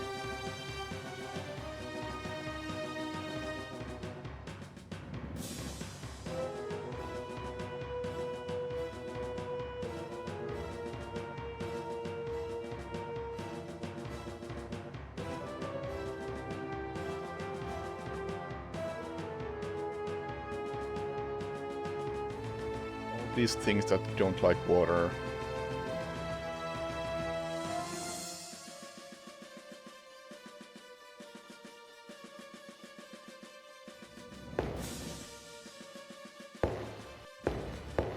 And in this corner, all these items I have no use for.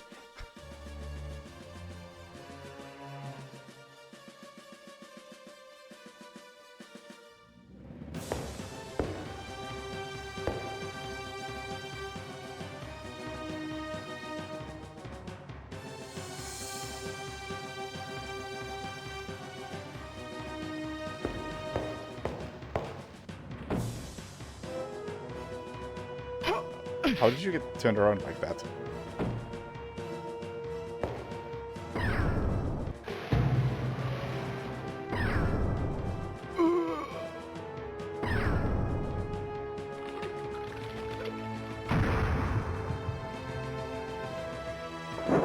Oh shit, did you see that?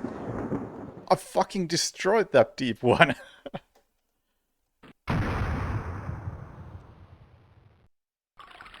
Sure, the fireballs are also destroying me, but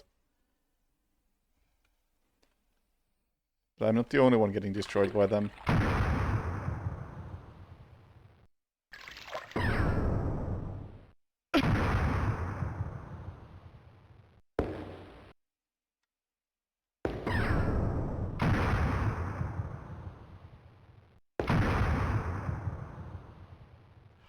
Oh, I know this place. It's the place where I die.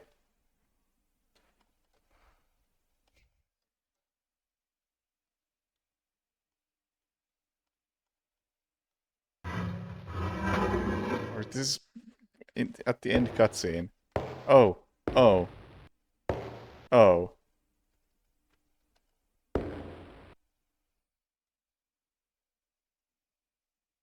This is bad. I left all my weapons behind.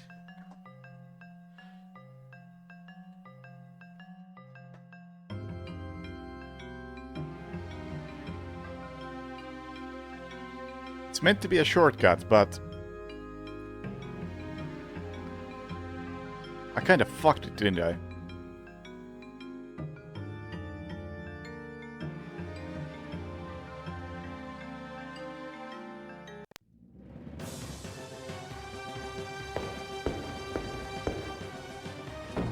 I'll grab the hook and I'll come back out the same way I came in, even though it's a bit long, but...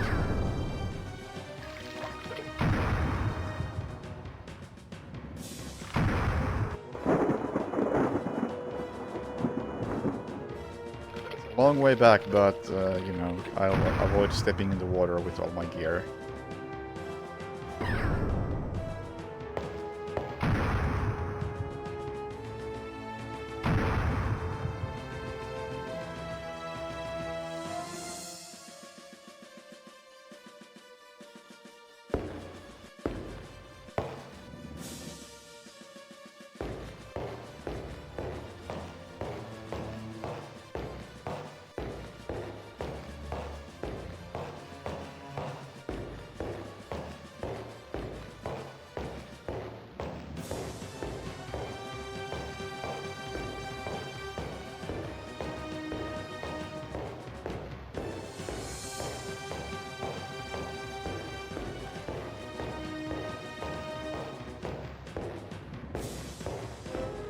Please run.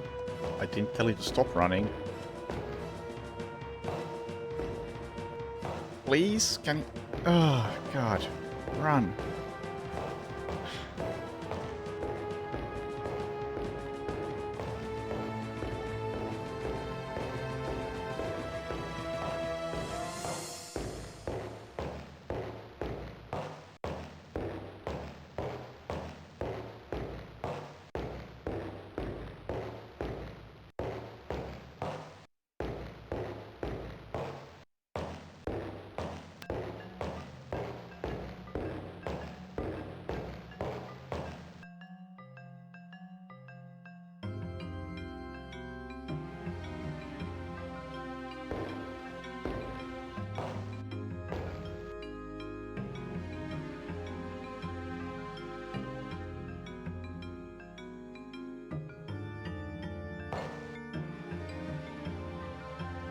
There is a mechanism to trigger. That's why I want to use the hook.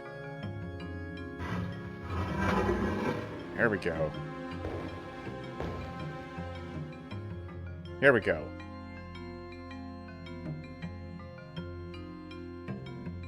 Progress. Wait, we're back here? No! Fake progress.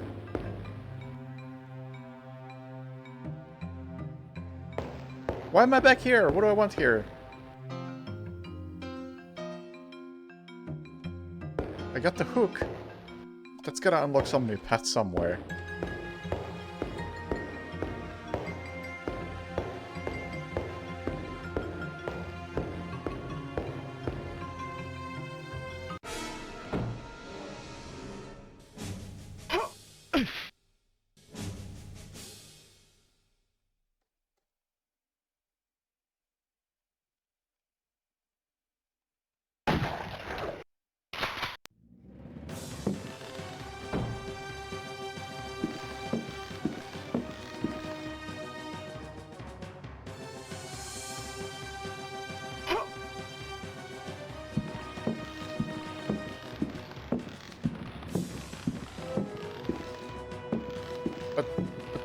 But where?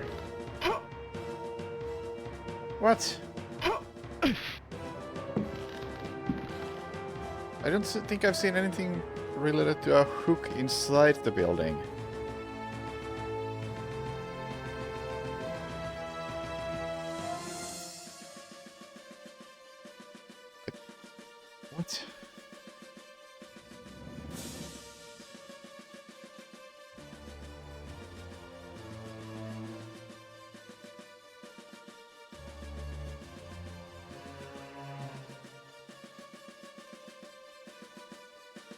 What do I do with the hook then?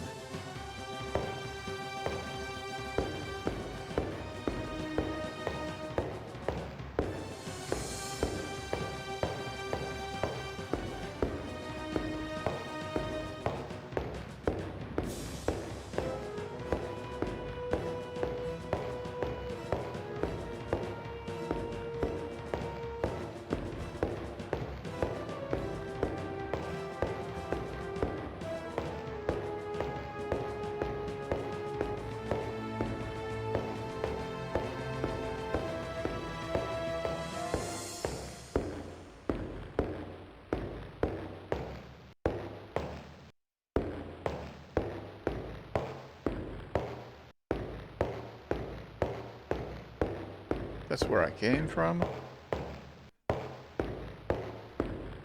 Shit, is there anything in the house that I could do with the hook? Because I can't think of anything. Maybe the piano? Seems extremely unlikely.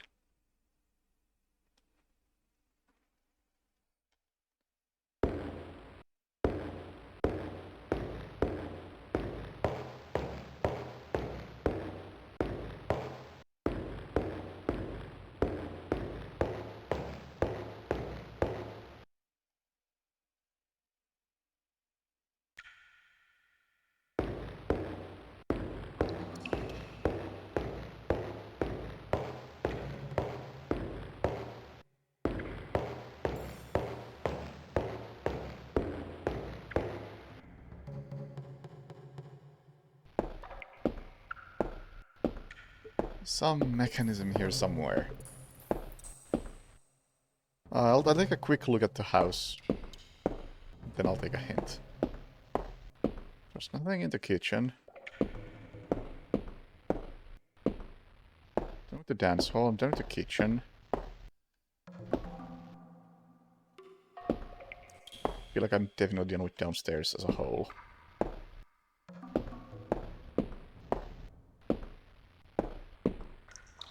No, I can't destroy the armor. I left a statuette somewhere in the cave. Think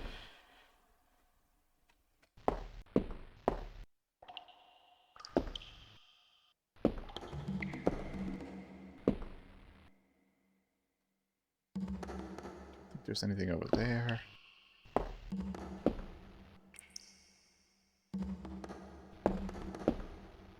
Well, I guess if it's not the piano, I'll have to take a hint. Because that's my logical option here. I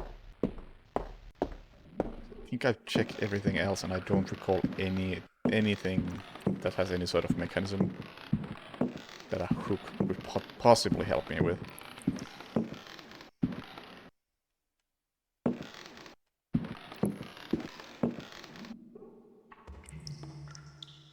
Hey, yeah. Logic doesn't exactly apply, so...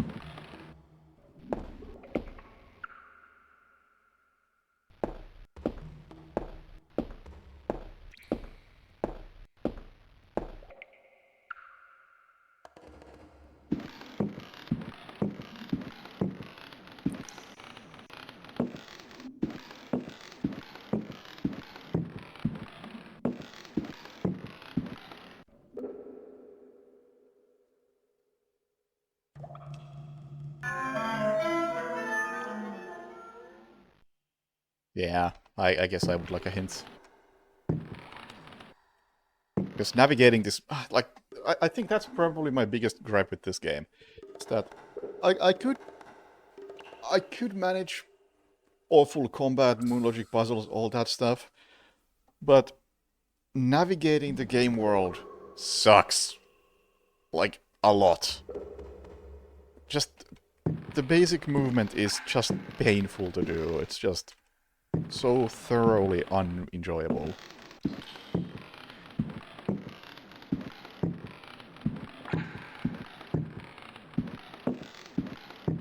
I don't expect games to have walking from A to B be some thrilling gameplay. But it's actively unenjoyable. It's so slow, it is so clumsy. And the one thing that lets you do something fast, which is to double tap forward, doesn't work consistently. And the camera angles are... well, they are what they are.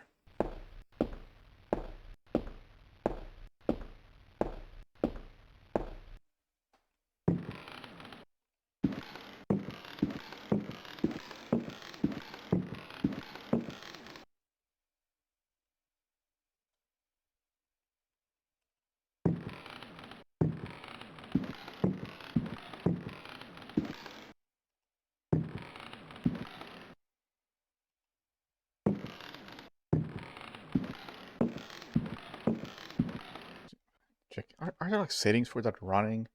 I mean, there are settings for nothing, of course. But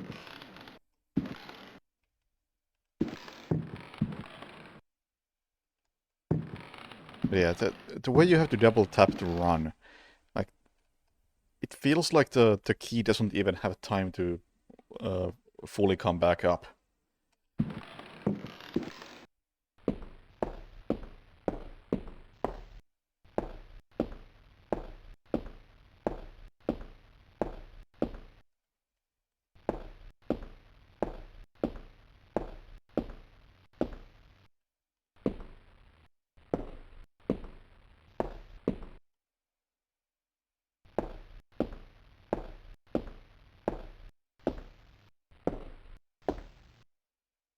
Now, how do I even get back down there?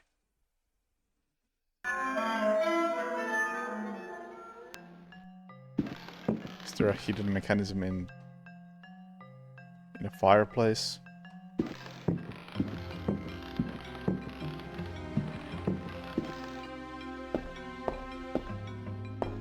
Yeah, I don't actually even know how to get back there.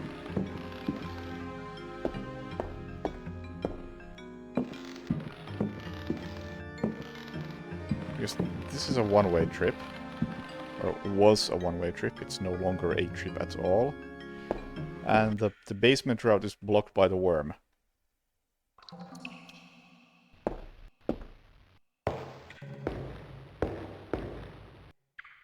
Like, I feel like getting the hook was the key thing over there. But I don't know what to do with the hook.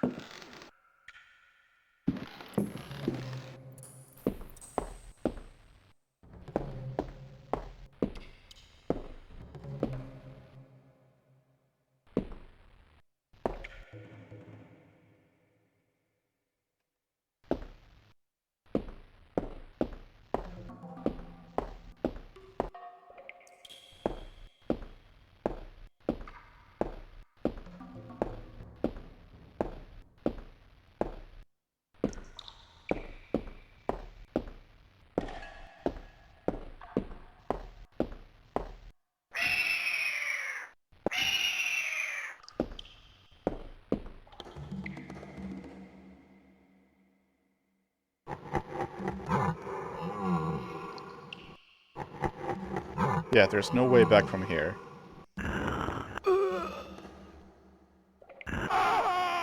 So, what do I do?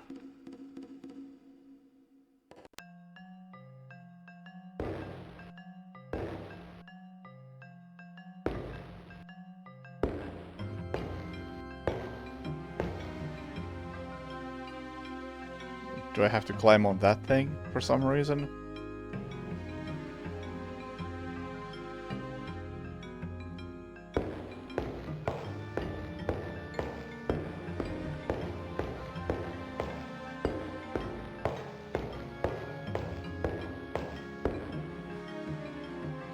Maybe there's more platforming I can do here. That maybe the camera turns and reveals something.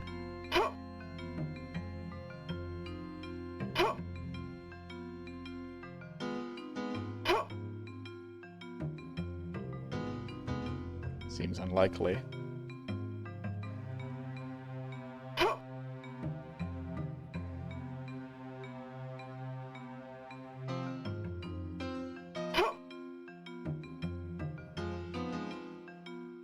Camera angle?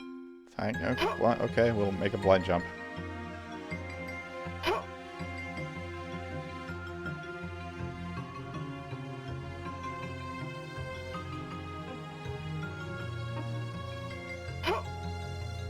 Yes, I would like a hint. Because I got nothing.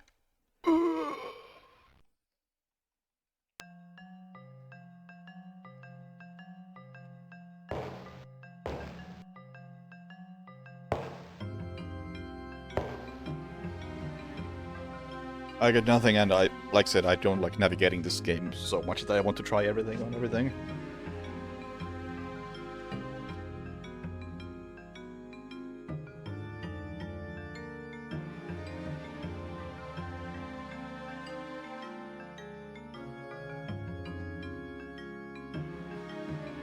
Which doesn't let me get anywhere near. Okay. And what would I do with the hook?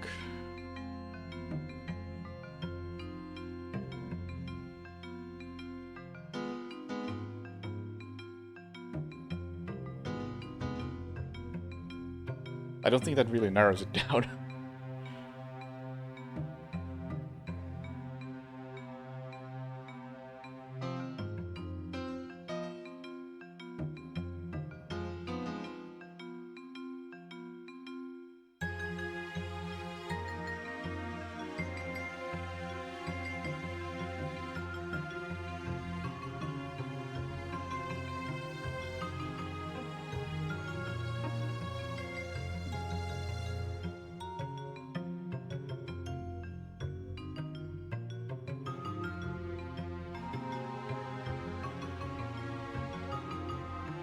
I don't remember there being any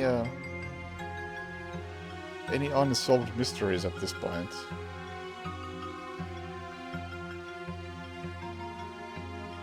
All the locked doors are now open. There haven't been any locked chests or anything like that.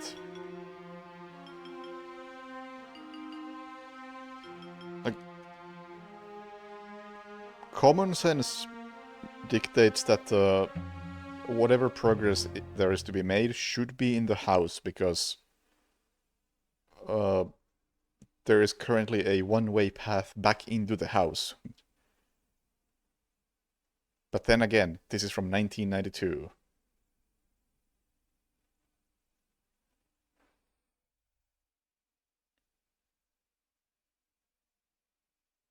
So I can't really trust common sense.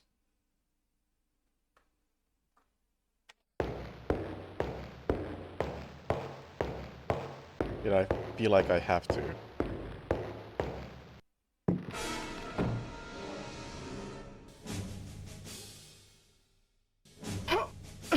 I didn't.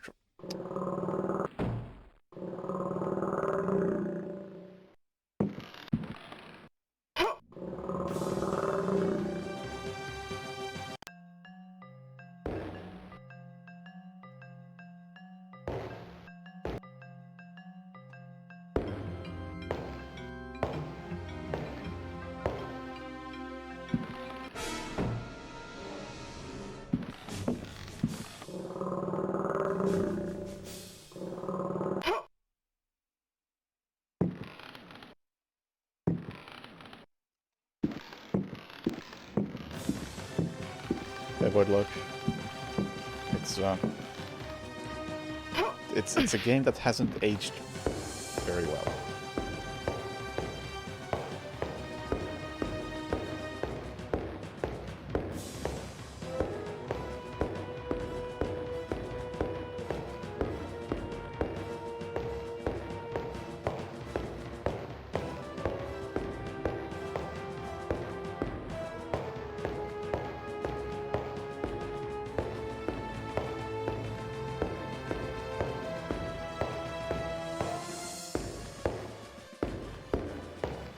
I'm heading out of here and hopefully finding something in the mansion.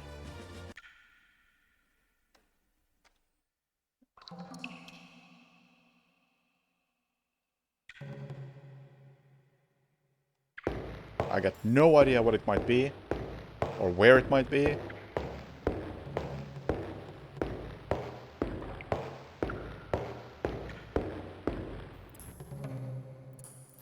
But I have no other ideas either. It's like I don't know what I would do in the basement area.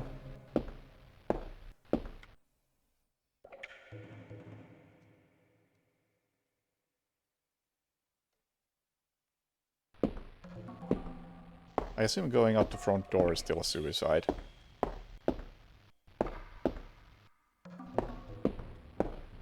If I show the hook, does the thing outside think that I'm allowed to leave? No?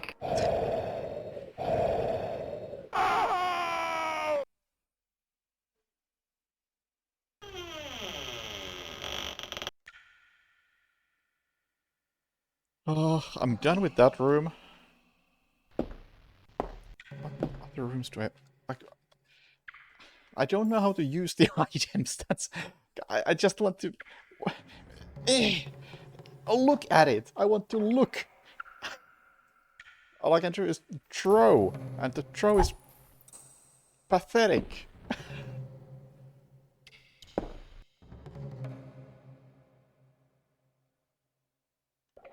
I can drop more useless stuff in the kitchen.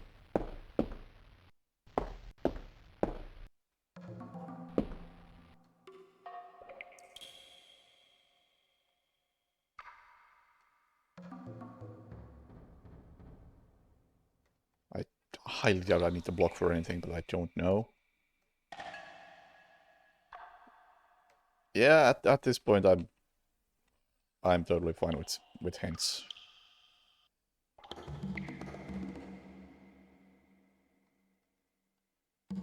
So I don't feel like I have the mental fortitude to connect these far, far dots to other far, far dots.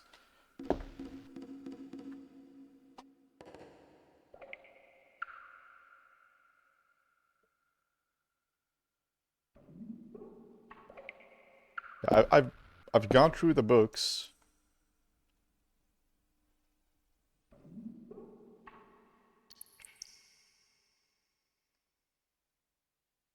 Do something with the tree?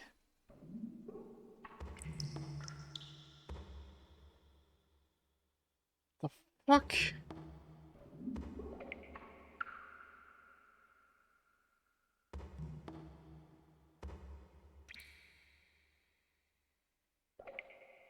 Is that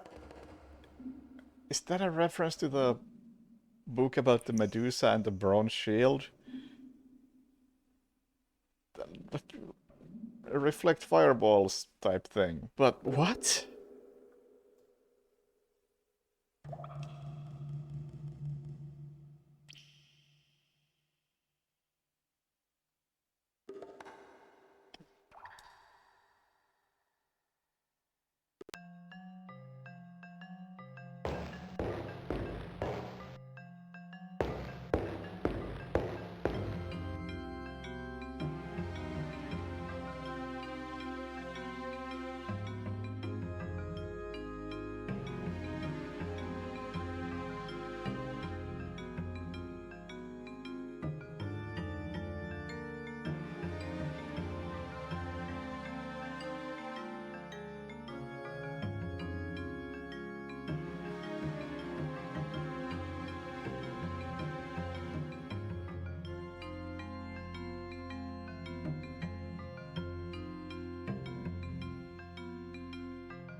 Come on.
Talisman?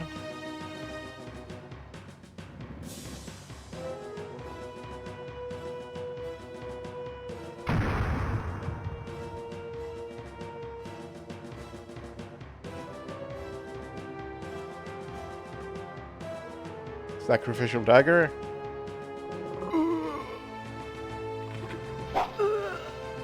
I can't kill this thing.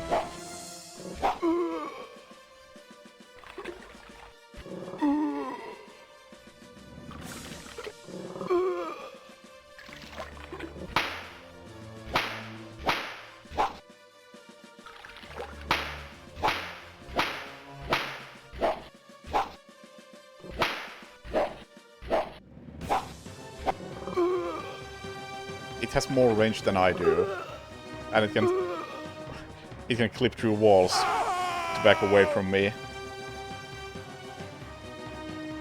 Okay, so I can place the talisman there.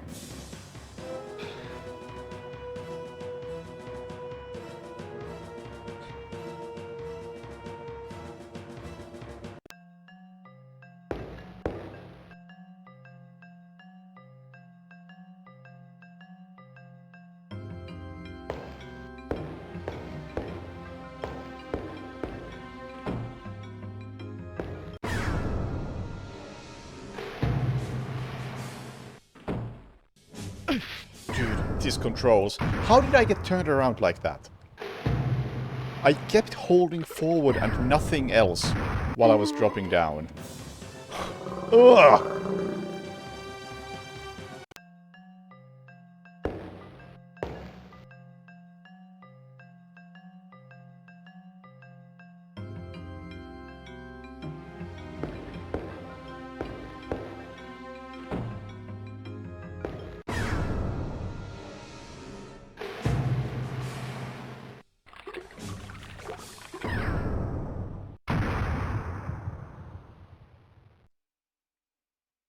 Okay, I'll put the talisman here, then I'll get out of here.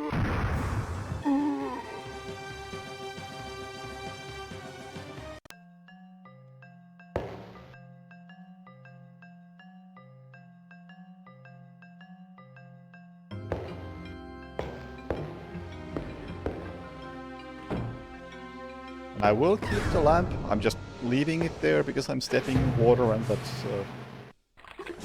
might damage the lamp.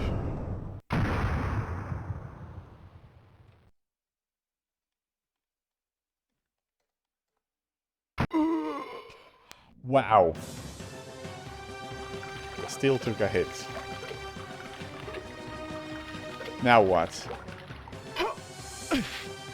What did that accomplish?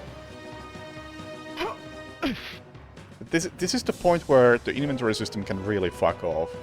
Because I'm sure there are something interesting in the books.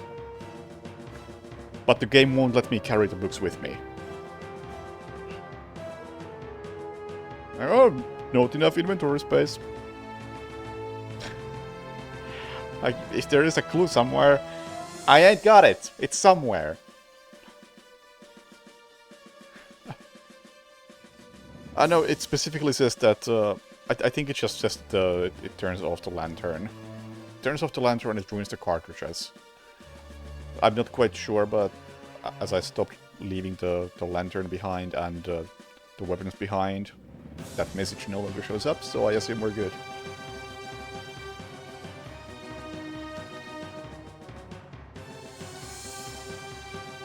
There's more with the tree.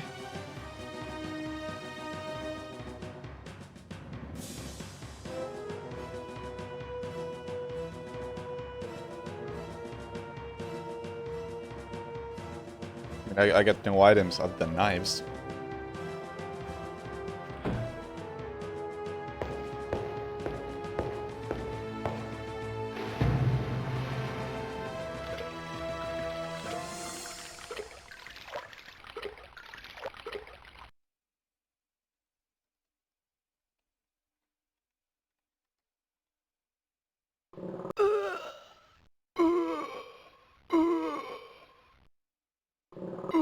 Okay, you know what? Go fucking nuts with spoilers. This is not fun anymore.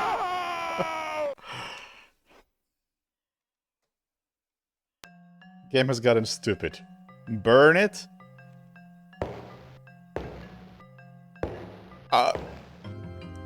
What?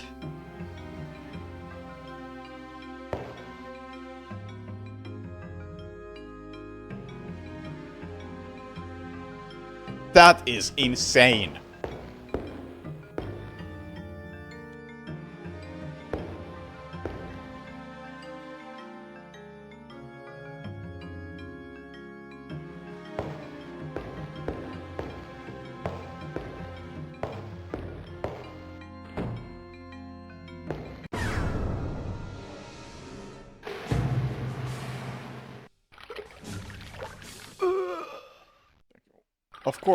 Of course you gotta burn the tree that throws fireballs.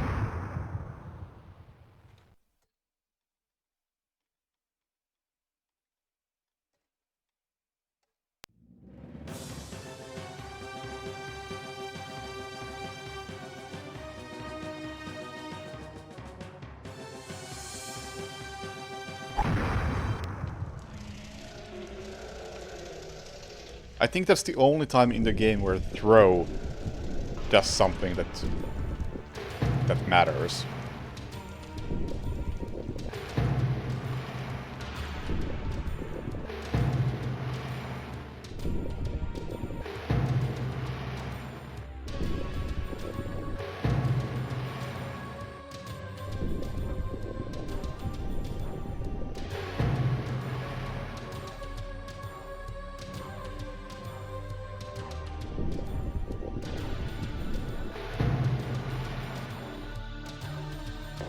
Oh, we can actually see the maze now.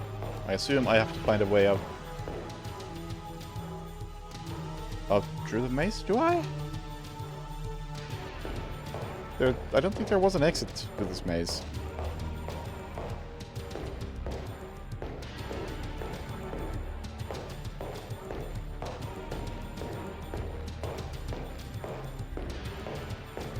I guess I just backtrack to the house, that makes more sense.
Yeah, all the enemies are gone.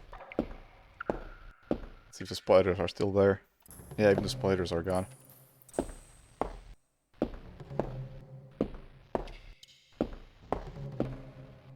Okay, walk out.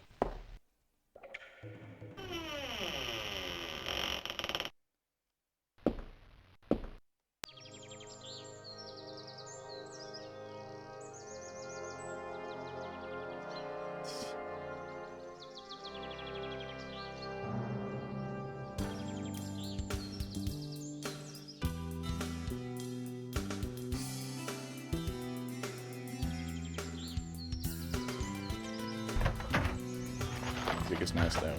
Well, I'll give it that.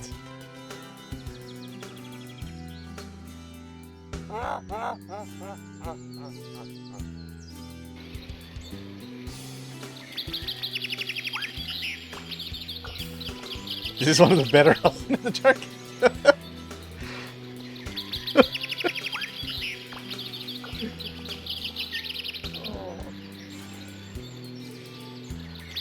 No. Yeah, someone was saying that 2 really sucked. Had way too much combat.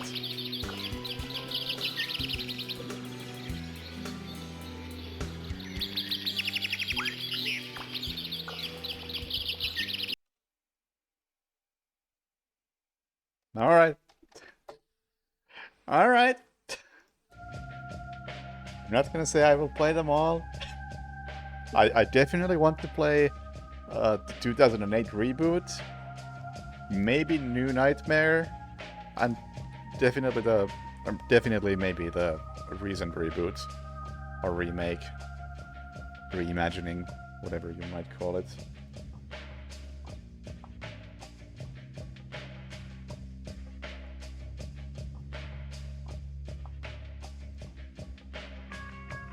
What about Jack in the Dark? I think I'll pass.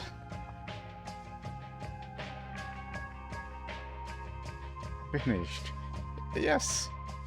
Let's say about 5.5 hours.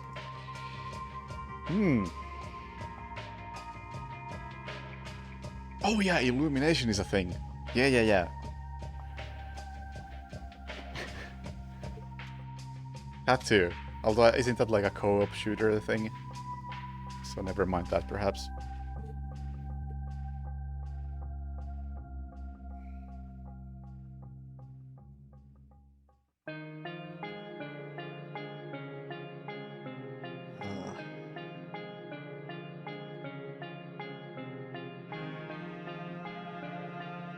Pretty good soundtrack.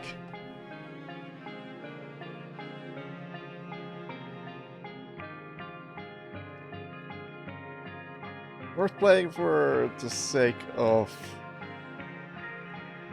seeing how survival horror got started. Though if you want a better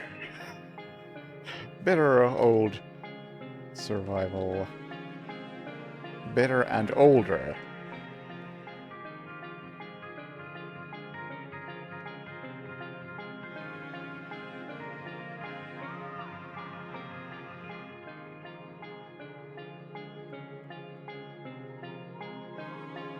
Yeah, Sweet Home is the game that this reminds me of the most, surprisingly. And it is the game I highly recommend over this one. And again, if you don't know what Sweet Home is, it is a movie adaptation, a Japan-only movie adaptation game on the NES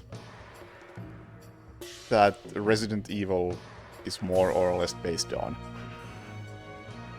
And I think if you were to combine the premise of Sweet Home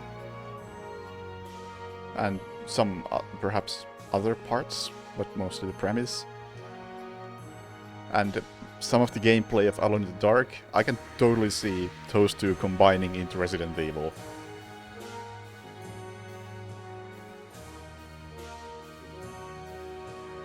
All the parts are there.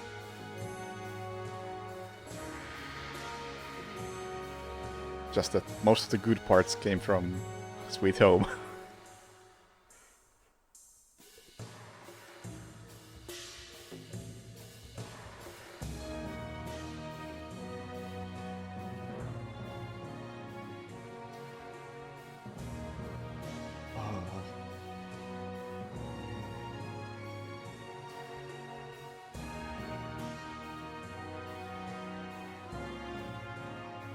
Can't spell at all. Movement and combat, those were both extremely sluggish, and the less you had to do them, the better. And that's our reason not to play Alone in the Dark 2, because that apparently has more combat with same sluggish controls.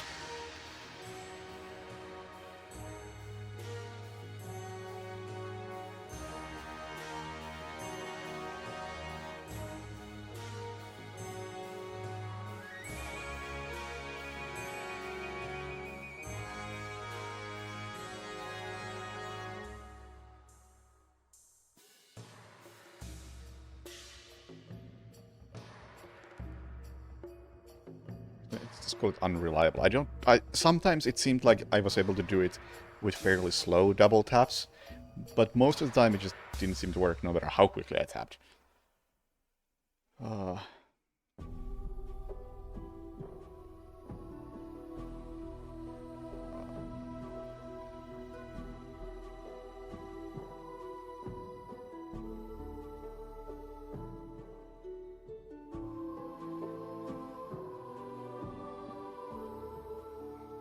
Just running in this game sucked so hard.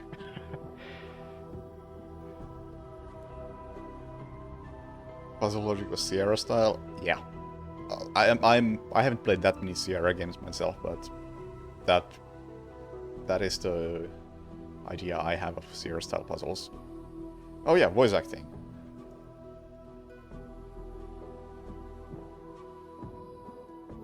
Voice acting was pretty damn solid.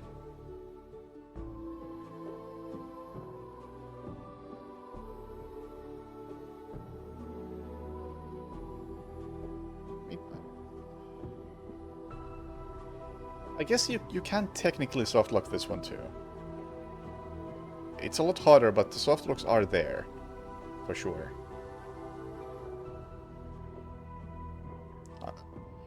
I'm sure there are others, but the immediate one that comes to mind is right at the end. If you leave without burning the tree, you're just screwed at that point. So there's no coming back to the mansion, or back to the basement area. And I think early on there's like a minor softlock situation. I don't know if it actually softlocks, but if you take a hit while carrying the 2 mirrors you find very early on in the game, then I assume you can't kill like some of the first enemies in the game, which block your path to the main mansion area.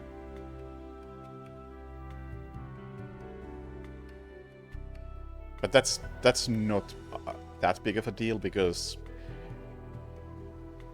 both the mirrors and the creatures are right next to each other right at the beginning of the game.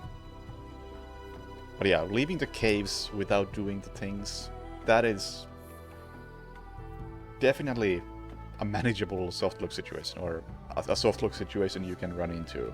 I mean, I just about did that, because I didn't know what to do, and to me, if I don't know what to do in that current area, the logic dictates that I'm in the wrong area. So, and I see a one-way path back to the previous area, and I have a new item in my possession. I think it's pretty logical to assume that I'm supposed to backtrack to that previous area and do something with the new item. But no, that's a soft block. We are going to have to act if we want to live in a different world.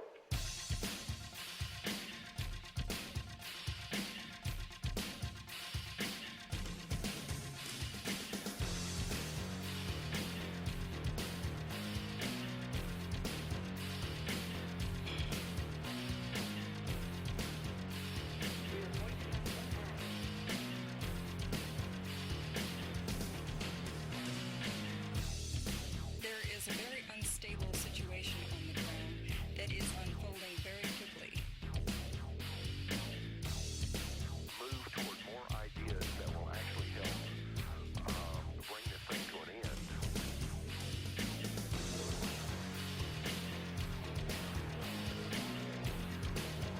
I think the dead man walking situation is definitely worth mentioning here.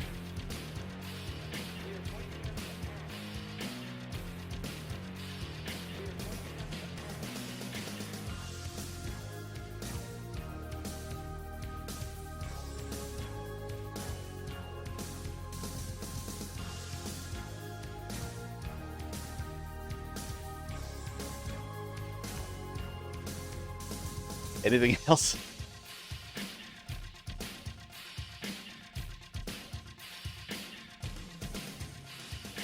Also, how early is this as far as 3D games go?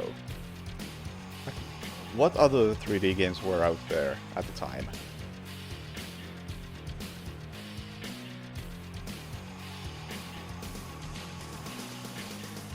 Wasn't a lot.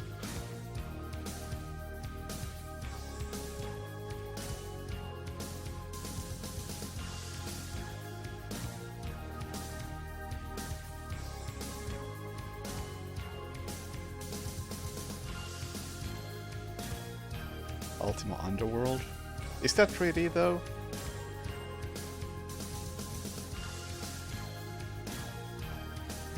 I'm not too familiar with Ultima Underworld, but I think it's in my backlog. Yeah, I don't think that's like There is a 3D. very unstable situation on the ground that is unfolding very quickly.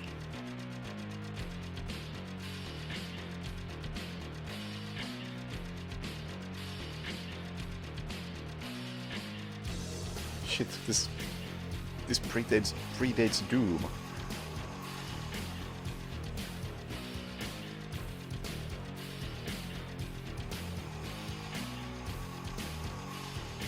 And that's not 3D anyway. The same year as Wolfenstein 3D. Which again isn't actually 3D.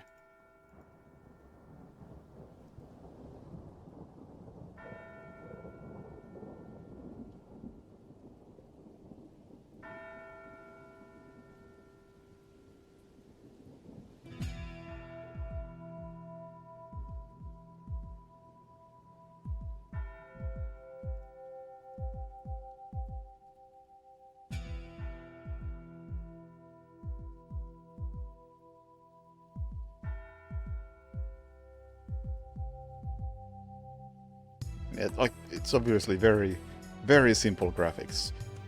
But I wonder, like... I can't exactly compare this to, you know... just about anything else, but I would like to see if there's anything of the time that this could be compared to.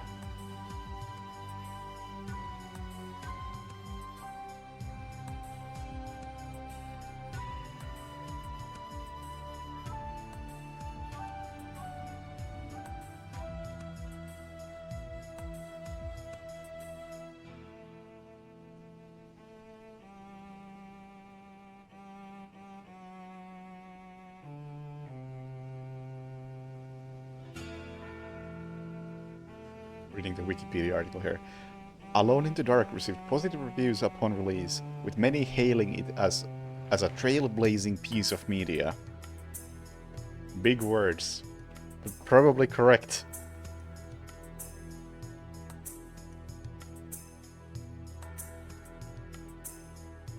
So I'll add something more positive here. Nice variety of creatures.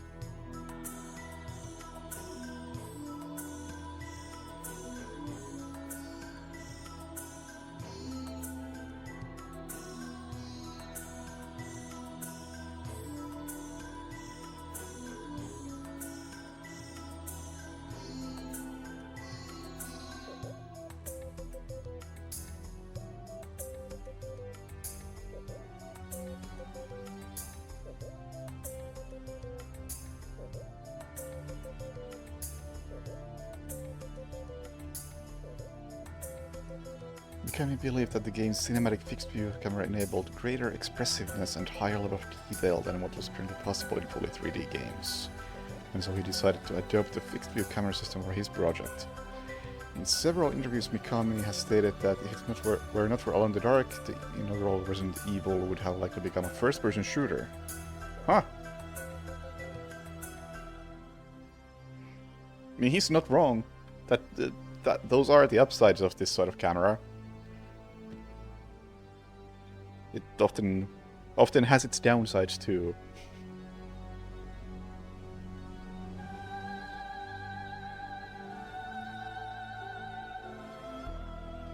The spider was great.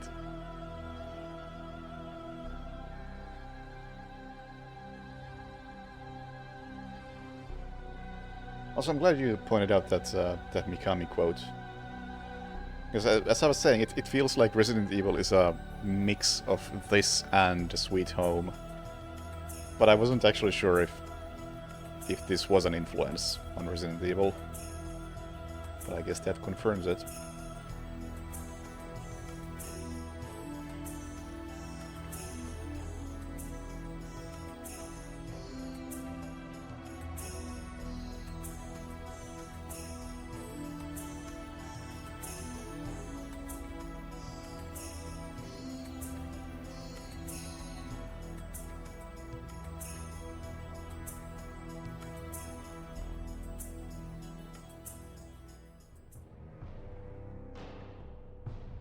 What do I say about the graphics? It's like...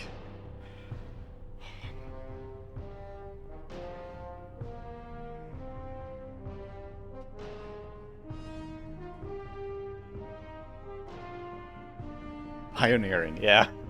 No, Wikipedia used the word. What was the word? Or how did they put it? Trailblazing piece of media.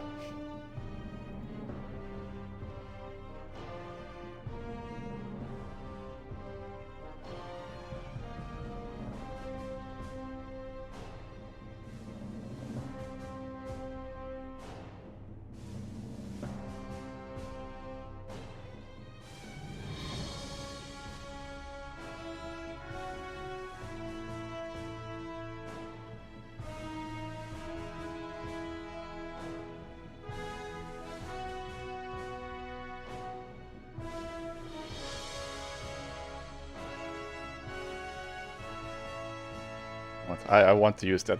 Train blazing.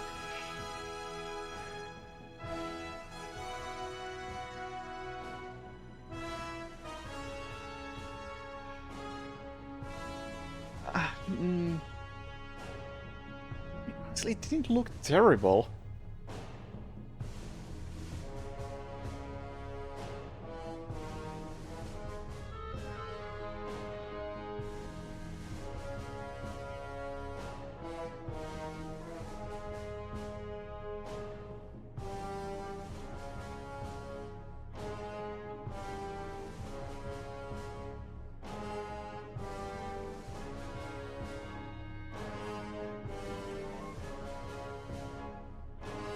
Yeah.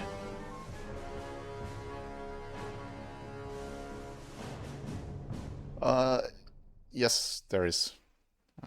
Thank you as well. That's where all the stuff is.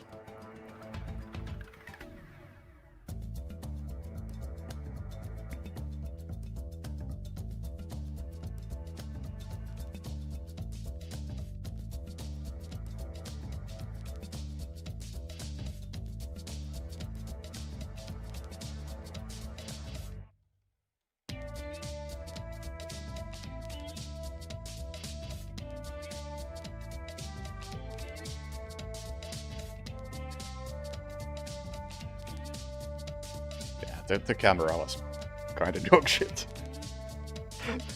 Very often you just couldn't see what you were trying to do, and especially in combat it was a total mess. When you can't tell if the enemy is close enough to be hit. Like, very often the enemies could hit you, but you didn't have the range to hit them. And then you had those 7 pixels to work with. And of those 7 pixels, 2 were you, 2 were the enemy, and 3 were your mustache. So good luck figuring out what's going on.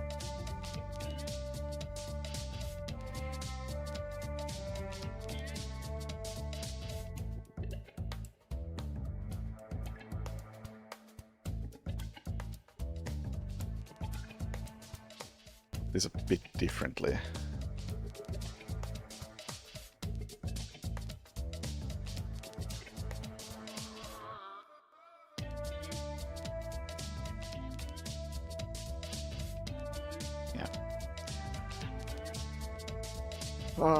Anything else? I don't think so. That probably wraps up Alone in the Dark.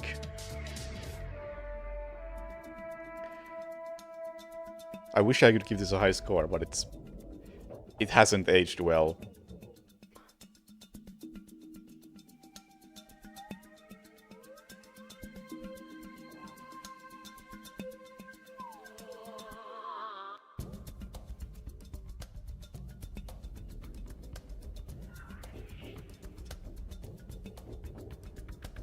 I'm glad I played it. It's a hard one to recommend to anybody to actually play if they want to enjoy a game. It's more of a historical relic at this point than something you actually play to enjoy.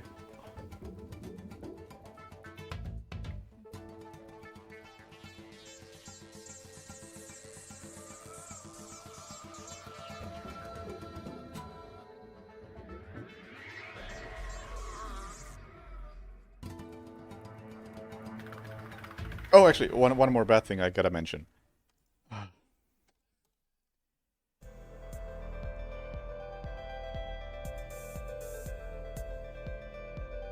horrible.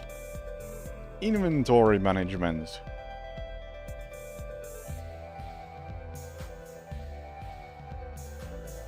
Couldn't tell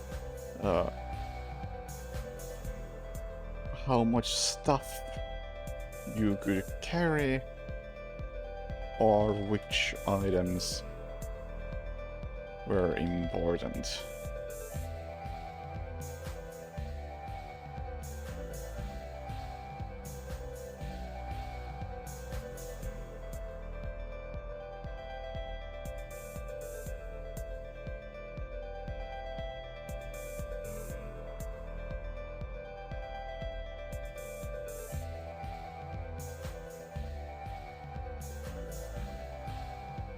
Yeah, I mean, bad UI is to be expected. It was functional. I didn't mind the inventory in that sense. I did mind it whenever it told me that, hey, you can't carry any more items. And it made me drop an item that may or may not be useful.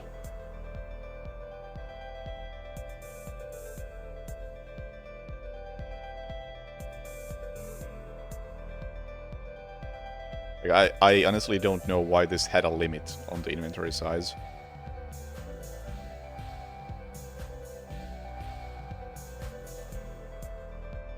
Yeah, or it would be nice if you could just have a separate like notepad for things you have read that you want to keep with you. Because if the books have important information, I would like that information to come with me. I don't need the entire book.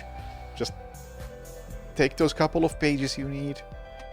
Hang out with those. You don't have to carry the entire book with you.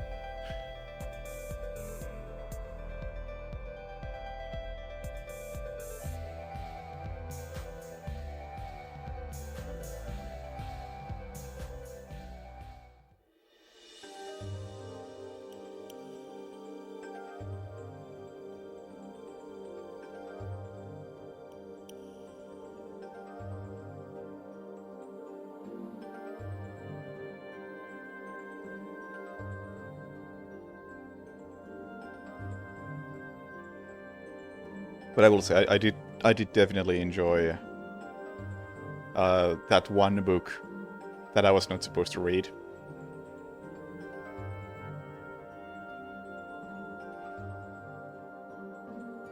Actually, hang on. Do I? Oh, fuck! I probably don't have a save file far enough back. I wanted to read that book I wasn't allowed to read.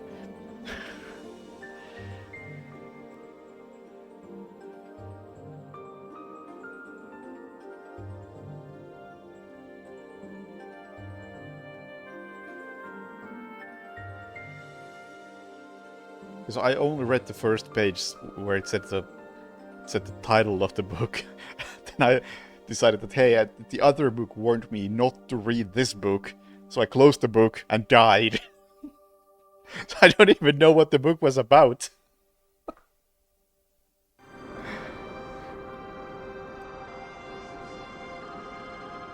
So, save game.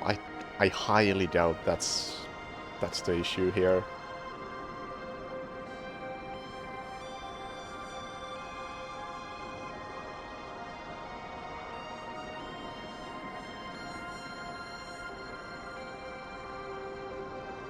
Cloud saves. 28 kilobytes.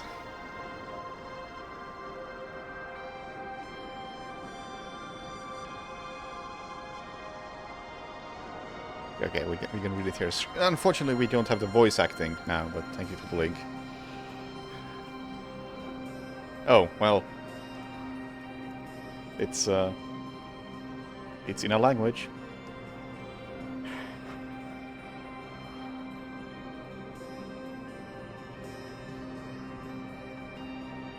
The Vermis Mysteries is a fictional grimoire created by the writer Robert Bloch and later used by H.P. Lovecraft into Cthulhu mythos. Oh, interesting. It seems that the Latin form used in this document is not correct. Title is Of the Mysteries of Worms. Gotcha.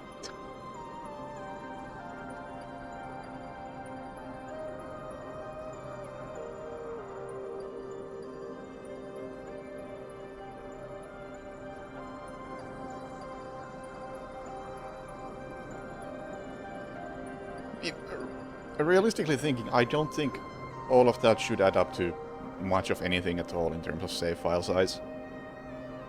Like, sure, there are...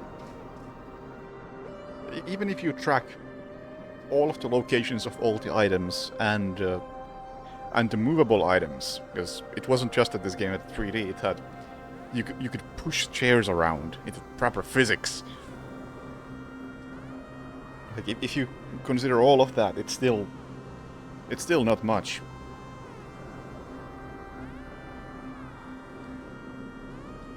It's just one set of coordinates per item, and there aren't that many items. This is not Skyrim we're talking about, that collapses in on itself if you play it on a PS3.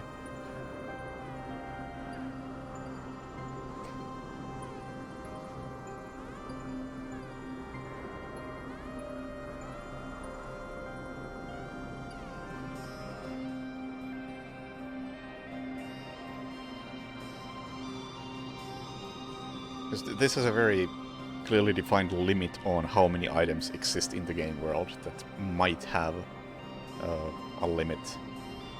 It kind of reminds me of... I think it was Metroid Prime that had a save system that was based on just things you pick up. And it just has the save file just has a list of items you have picked up. Yes or no. And even though that game has a ton of stuff to keep track of, the save file size was absolutely tiny.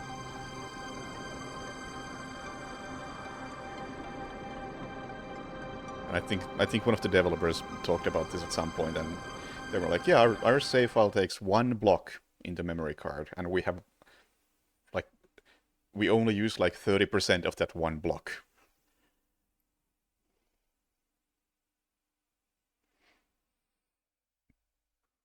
Music, please.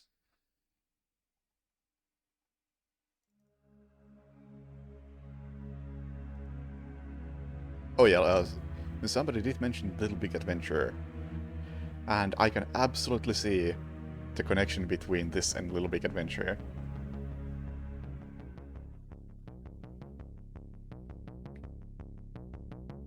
Just because of the running animation. It has that backward-leaning running that is very Little Big Adventure.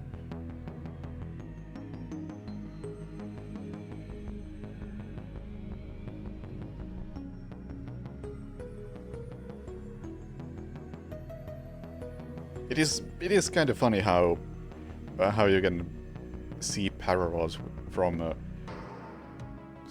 early horror games to something very, very different. Like, there is that clear connection between this and Little Big Planet, and then there's also a very, very clear connection between Sweet Home and Goof Troop.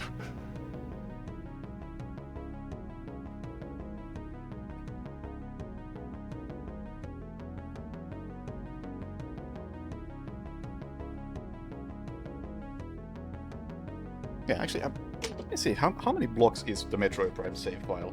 We can check this real quick.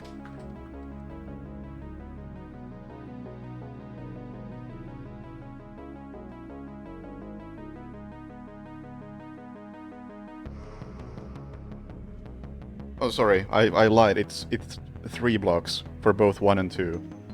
It's not 1 block. Whatever blocks are in GameCube math.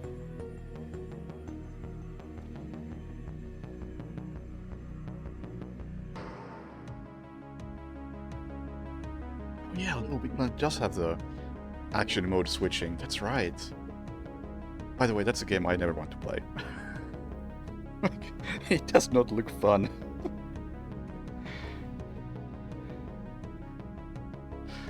It does not look fun, and it doesn't seem like a pioneer of anything like this game.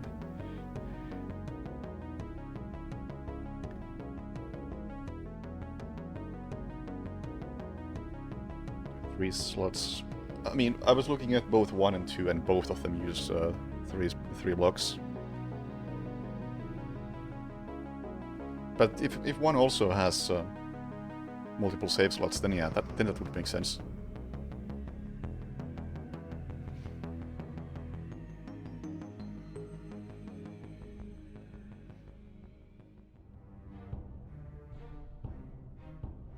Yeah, they definitely handled saving the right way.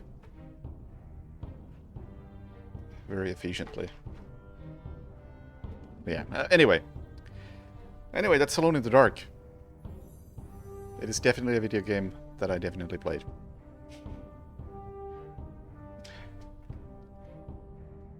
Hang on.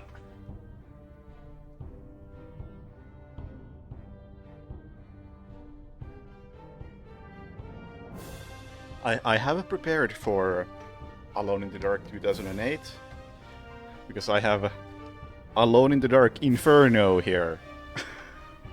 Inferno is supposed to be the version that improves on the original remake, that is. Yeah, this is the ultimate version featuring new camera and control system, plus even more thrills. How could it possibly be bad? Intense story, exhilarating gameplay, never get stuck. That's a feature. Improvise to survive.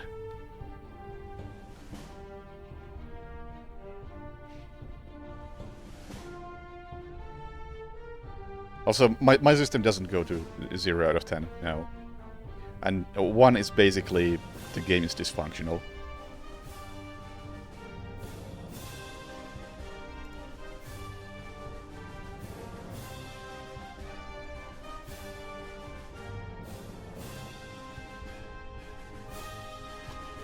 Yeah.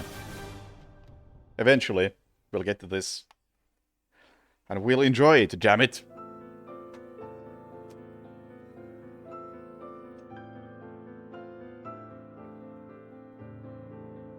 Also, I have...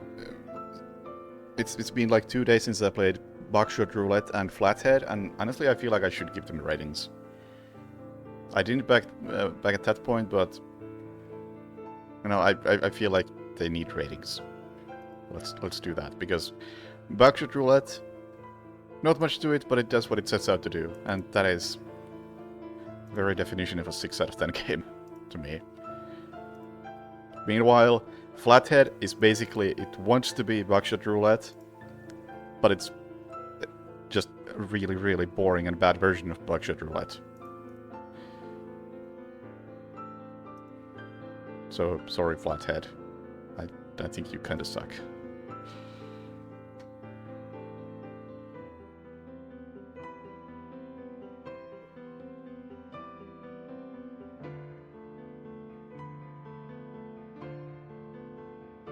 I don't even recall the OST did nothing to me, I guess.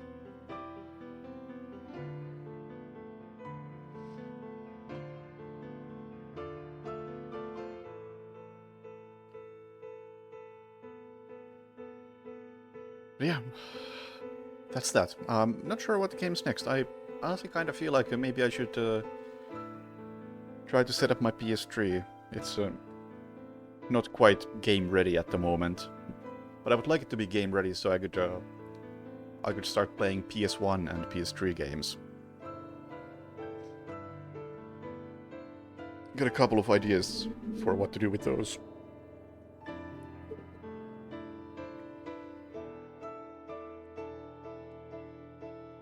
Or do I? Now that I'm looking at my PS1 shelf. Oh yeah, I do. Couple of good options that I would like to get to. Like, for PS1, Symphony of the Night, I should maybe play at some point. And for PS3, honestly kind of tempted to play God of War. The original.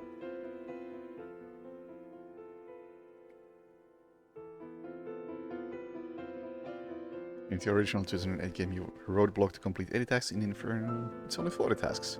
That sounds like an improvement.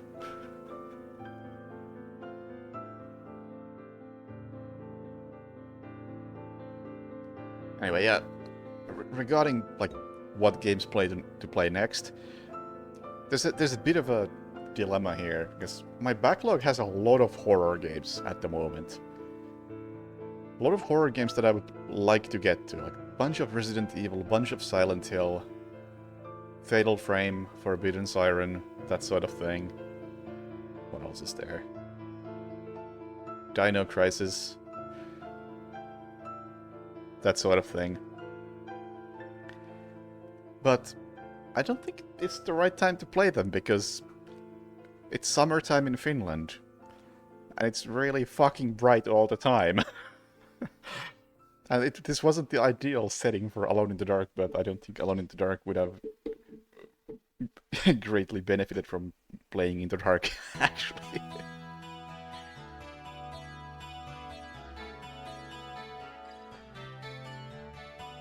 Yeah, I'm still interested in Dino Crisis. But yeah. So many horror games on this list, and I don't feel like I want to play horror games during the summer. It's just too bright. They're going to waste. I can kind of darken up this room, but I also want to keep my balcony door open because it's fucking hot.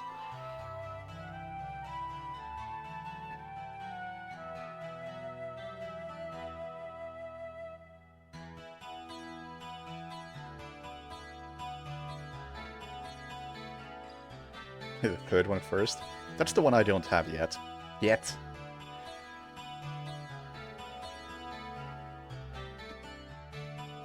Even if I had it, isn't the third one, like what? Some sort of light gun shooter? I don't have a CRT, so I could make the most of it.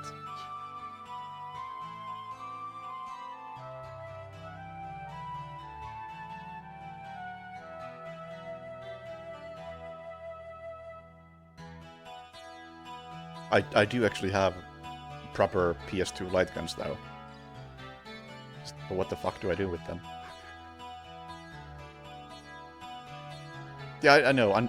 Clive Barker's Undying, the Clive Barker game by Clive Barker, is more of a basic shooter with a horror theme than anything actually horror-esque.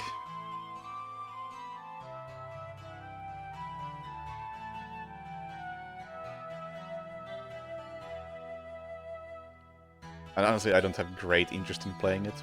It's just... it ended up on the list at some point somehow.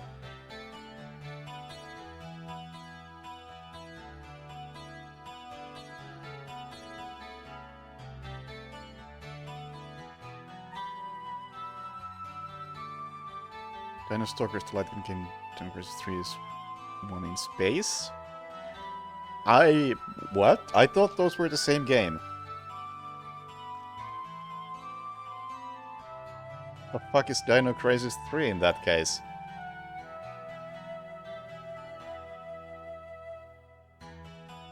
Xbox exclusive, huh?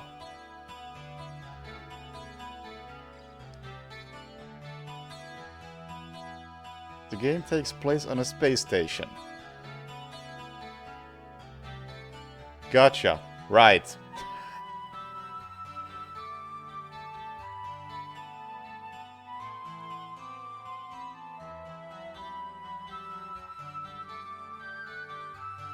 Sure, why not?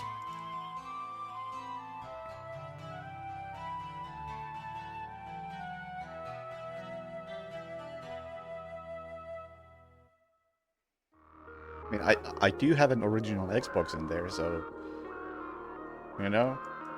If I ever run into Dino Crisis 3 somewhere, maybe I should pick that up.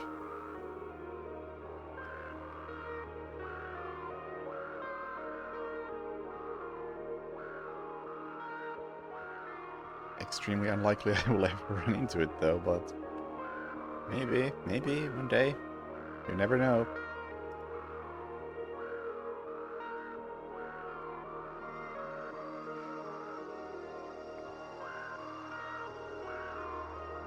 Honestly, I probably should just play through the 3 or so games that are interesting that I have on the Xbox. Just so I can sell the Xbox. Although I don't know how I would sell it because I'm not gonna ship it. Shipping an Xbox is gonna cost me a fortune, probably.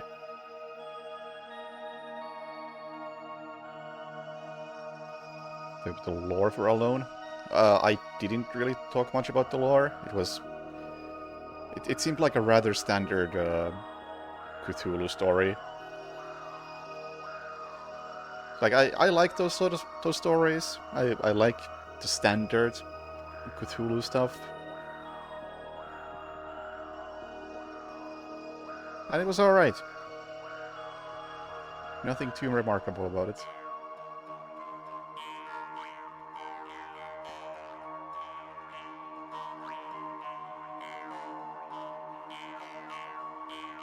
I know some people were more or less upset when Call of Cthulhu 2018, 16, something. That one had a very, very basic Cthulhu story, and same with Sinking City. But, you know, I like those stories. It doesn't have to be some super original take on it.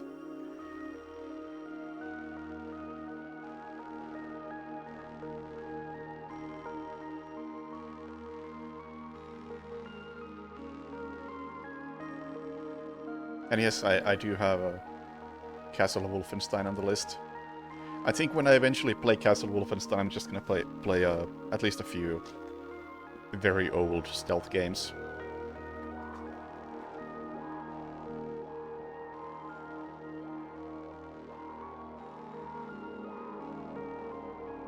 Just see how poorly they all have aged.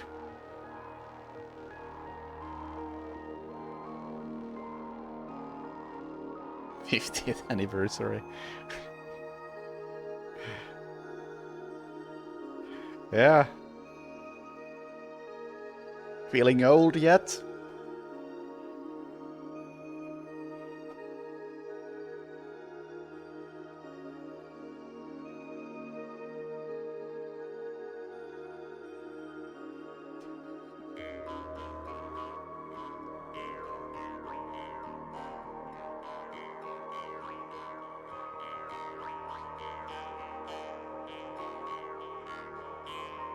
Yeah, as for next games, I've kind of been also tempted to play Metal Gear Rising again. That might be a fun choice.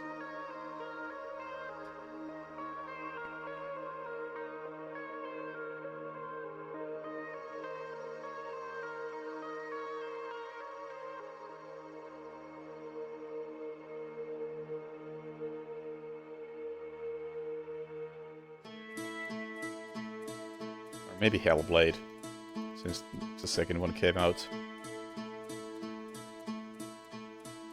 And like I said, God of War has been in consideration. Also, I don't know, maybe I could play God Hand at some point. I have now played DMC3, so maybe I'm not so unprepared for God Hand.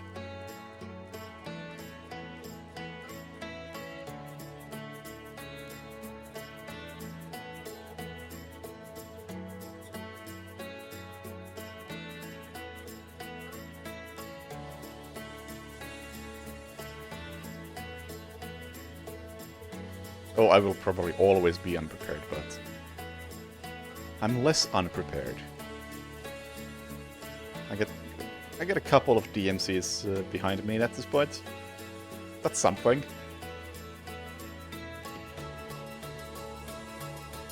Oh, Onimusha 2, maybe? There's a contender for an upcoming game.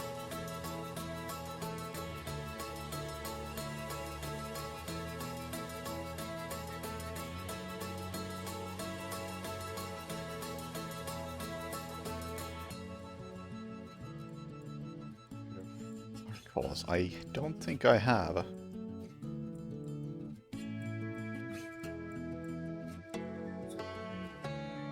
one from 2021. A mod to Gothic 2. I haven't even played Gothic 2 yet, so... Wow, that's 14,000 reviews, overwhelmingly positive.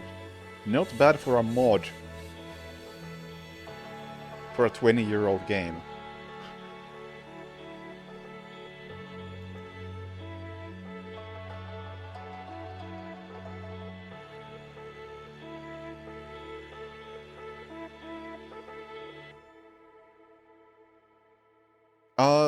This site is for personal use only, although it is open source, so if anybody wants to rip me off and just take it, it's over there. I've been considering, like, maybe I should make a version that's easy to set up, if anybody wants to actually do it. But at the same time, I know this setup has some glaring holes that I should fix before I do that.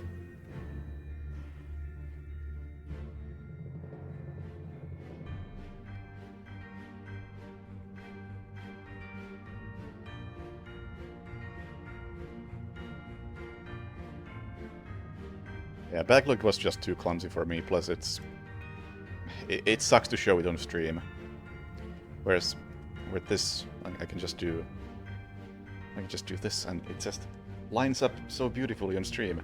Boom.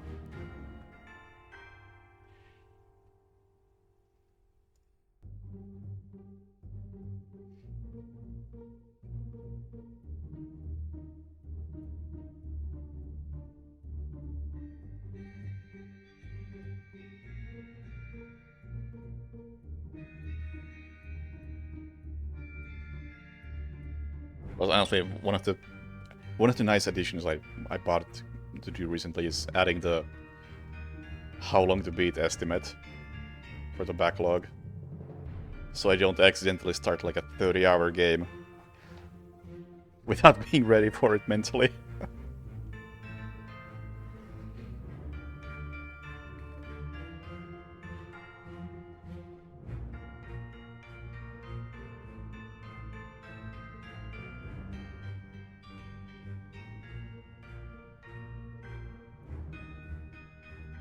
So, Ultima Underworld was brought up at some point. It's not actually that long, considering what it is. I thought it would be a lot longer. You know, that's manageable.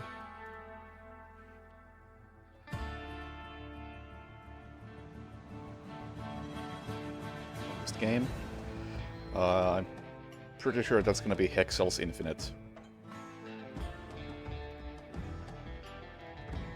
Yeah.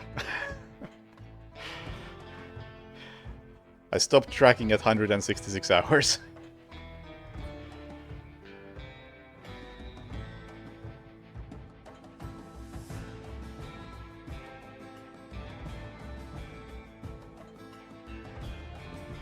Oh yeah, Hitman 2 doesn't have mods.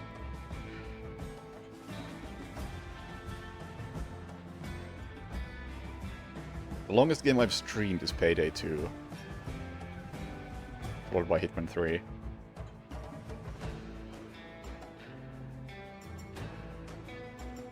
And then Payday 3. Wow, Majora's Mask actually gets really high up there.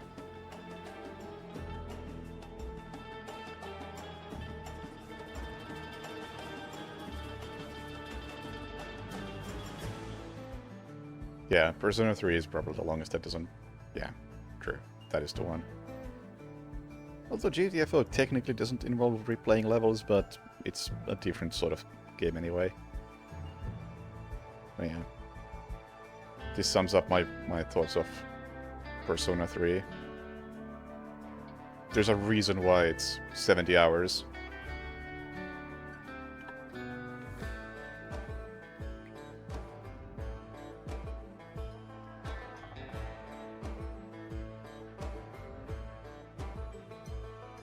Yeah, I mean, I don't know how this would benefit people if it was public, because the thing is, it doesn't really scale up the same way as something like Backlot does. Because even though you can see that I'm signed in as me, this is all bullshit. There is no login system here. It's just me. And I don't think I could reasonably set up it so that multiple people can use the same site.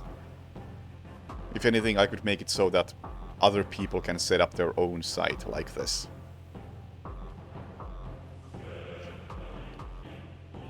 Which of course is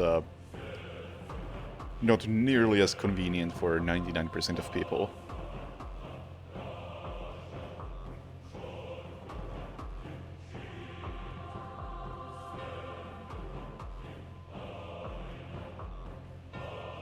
So much of this stuff is just intended to be used for a single person. Such as the way I add a new game and what sort of things it brings in and where it stores everything. All of that stuff is not scalable.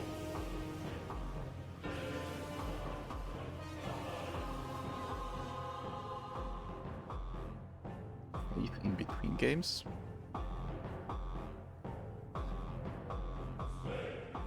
How long is Faith? Or how long is each of those 3 games in Faith? If it's 6 to 7 hours.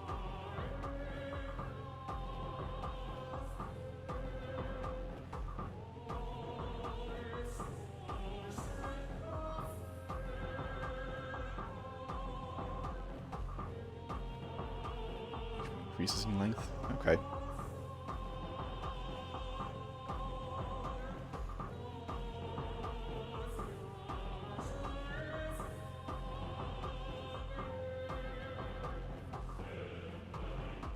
So reasonably I would play the first 2 chapters and then the 3rd one separately.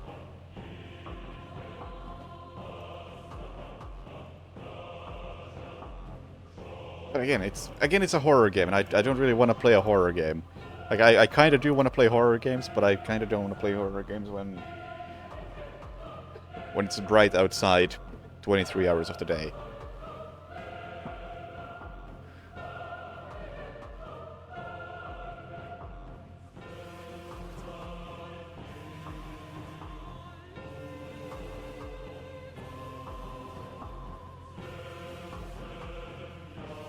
Oh yeah, Quadrilateral Cowboy might be a good choice. I know nothing about it, except that people seem to really like it, and it's supposed to be weird. And it's probably not horror, so that's good.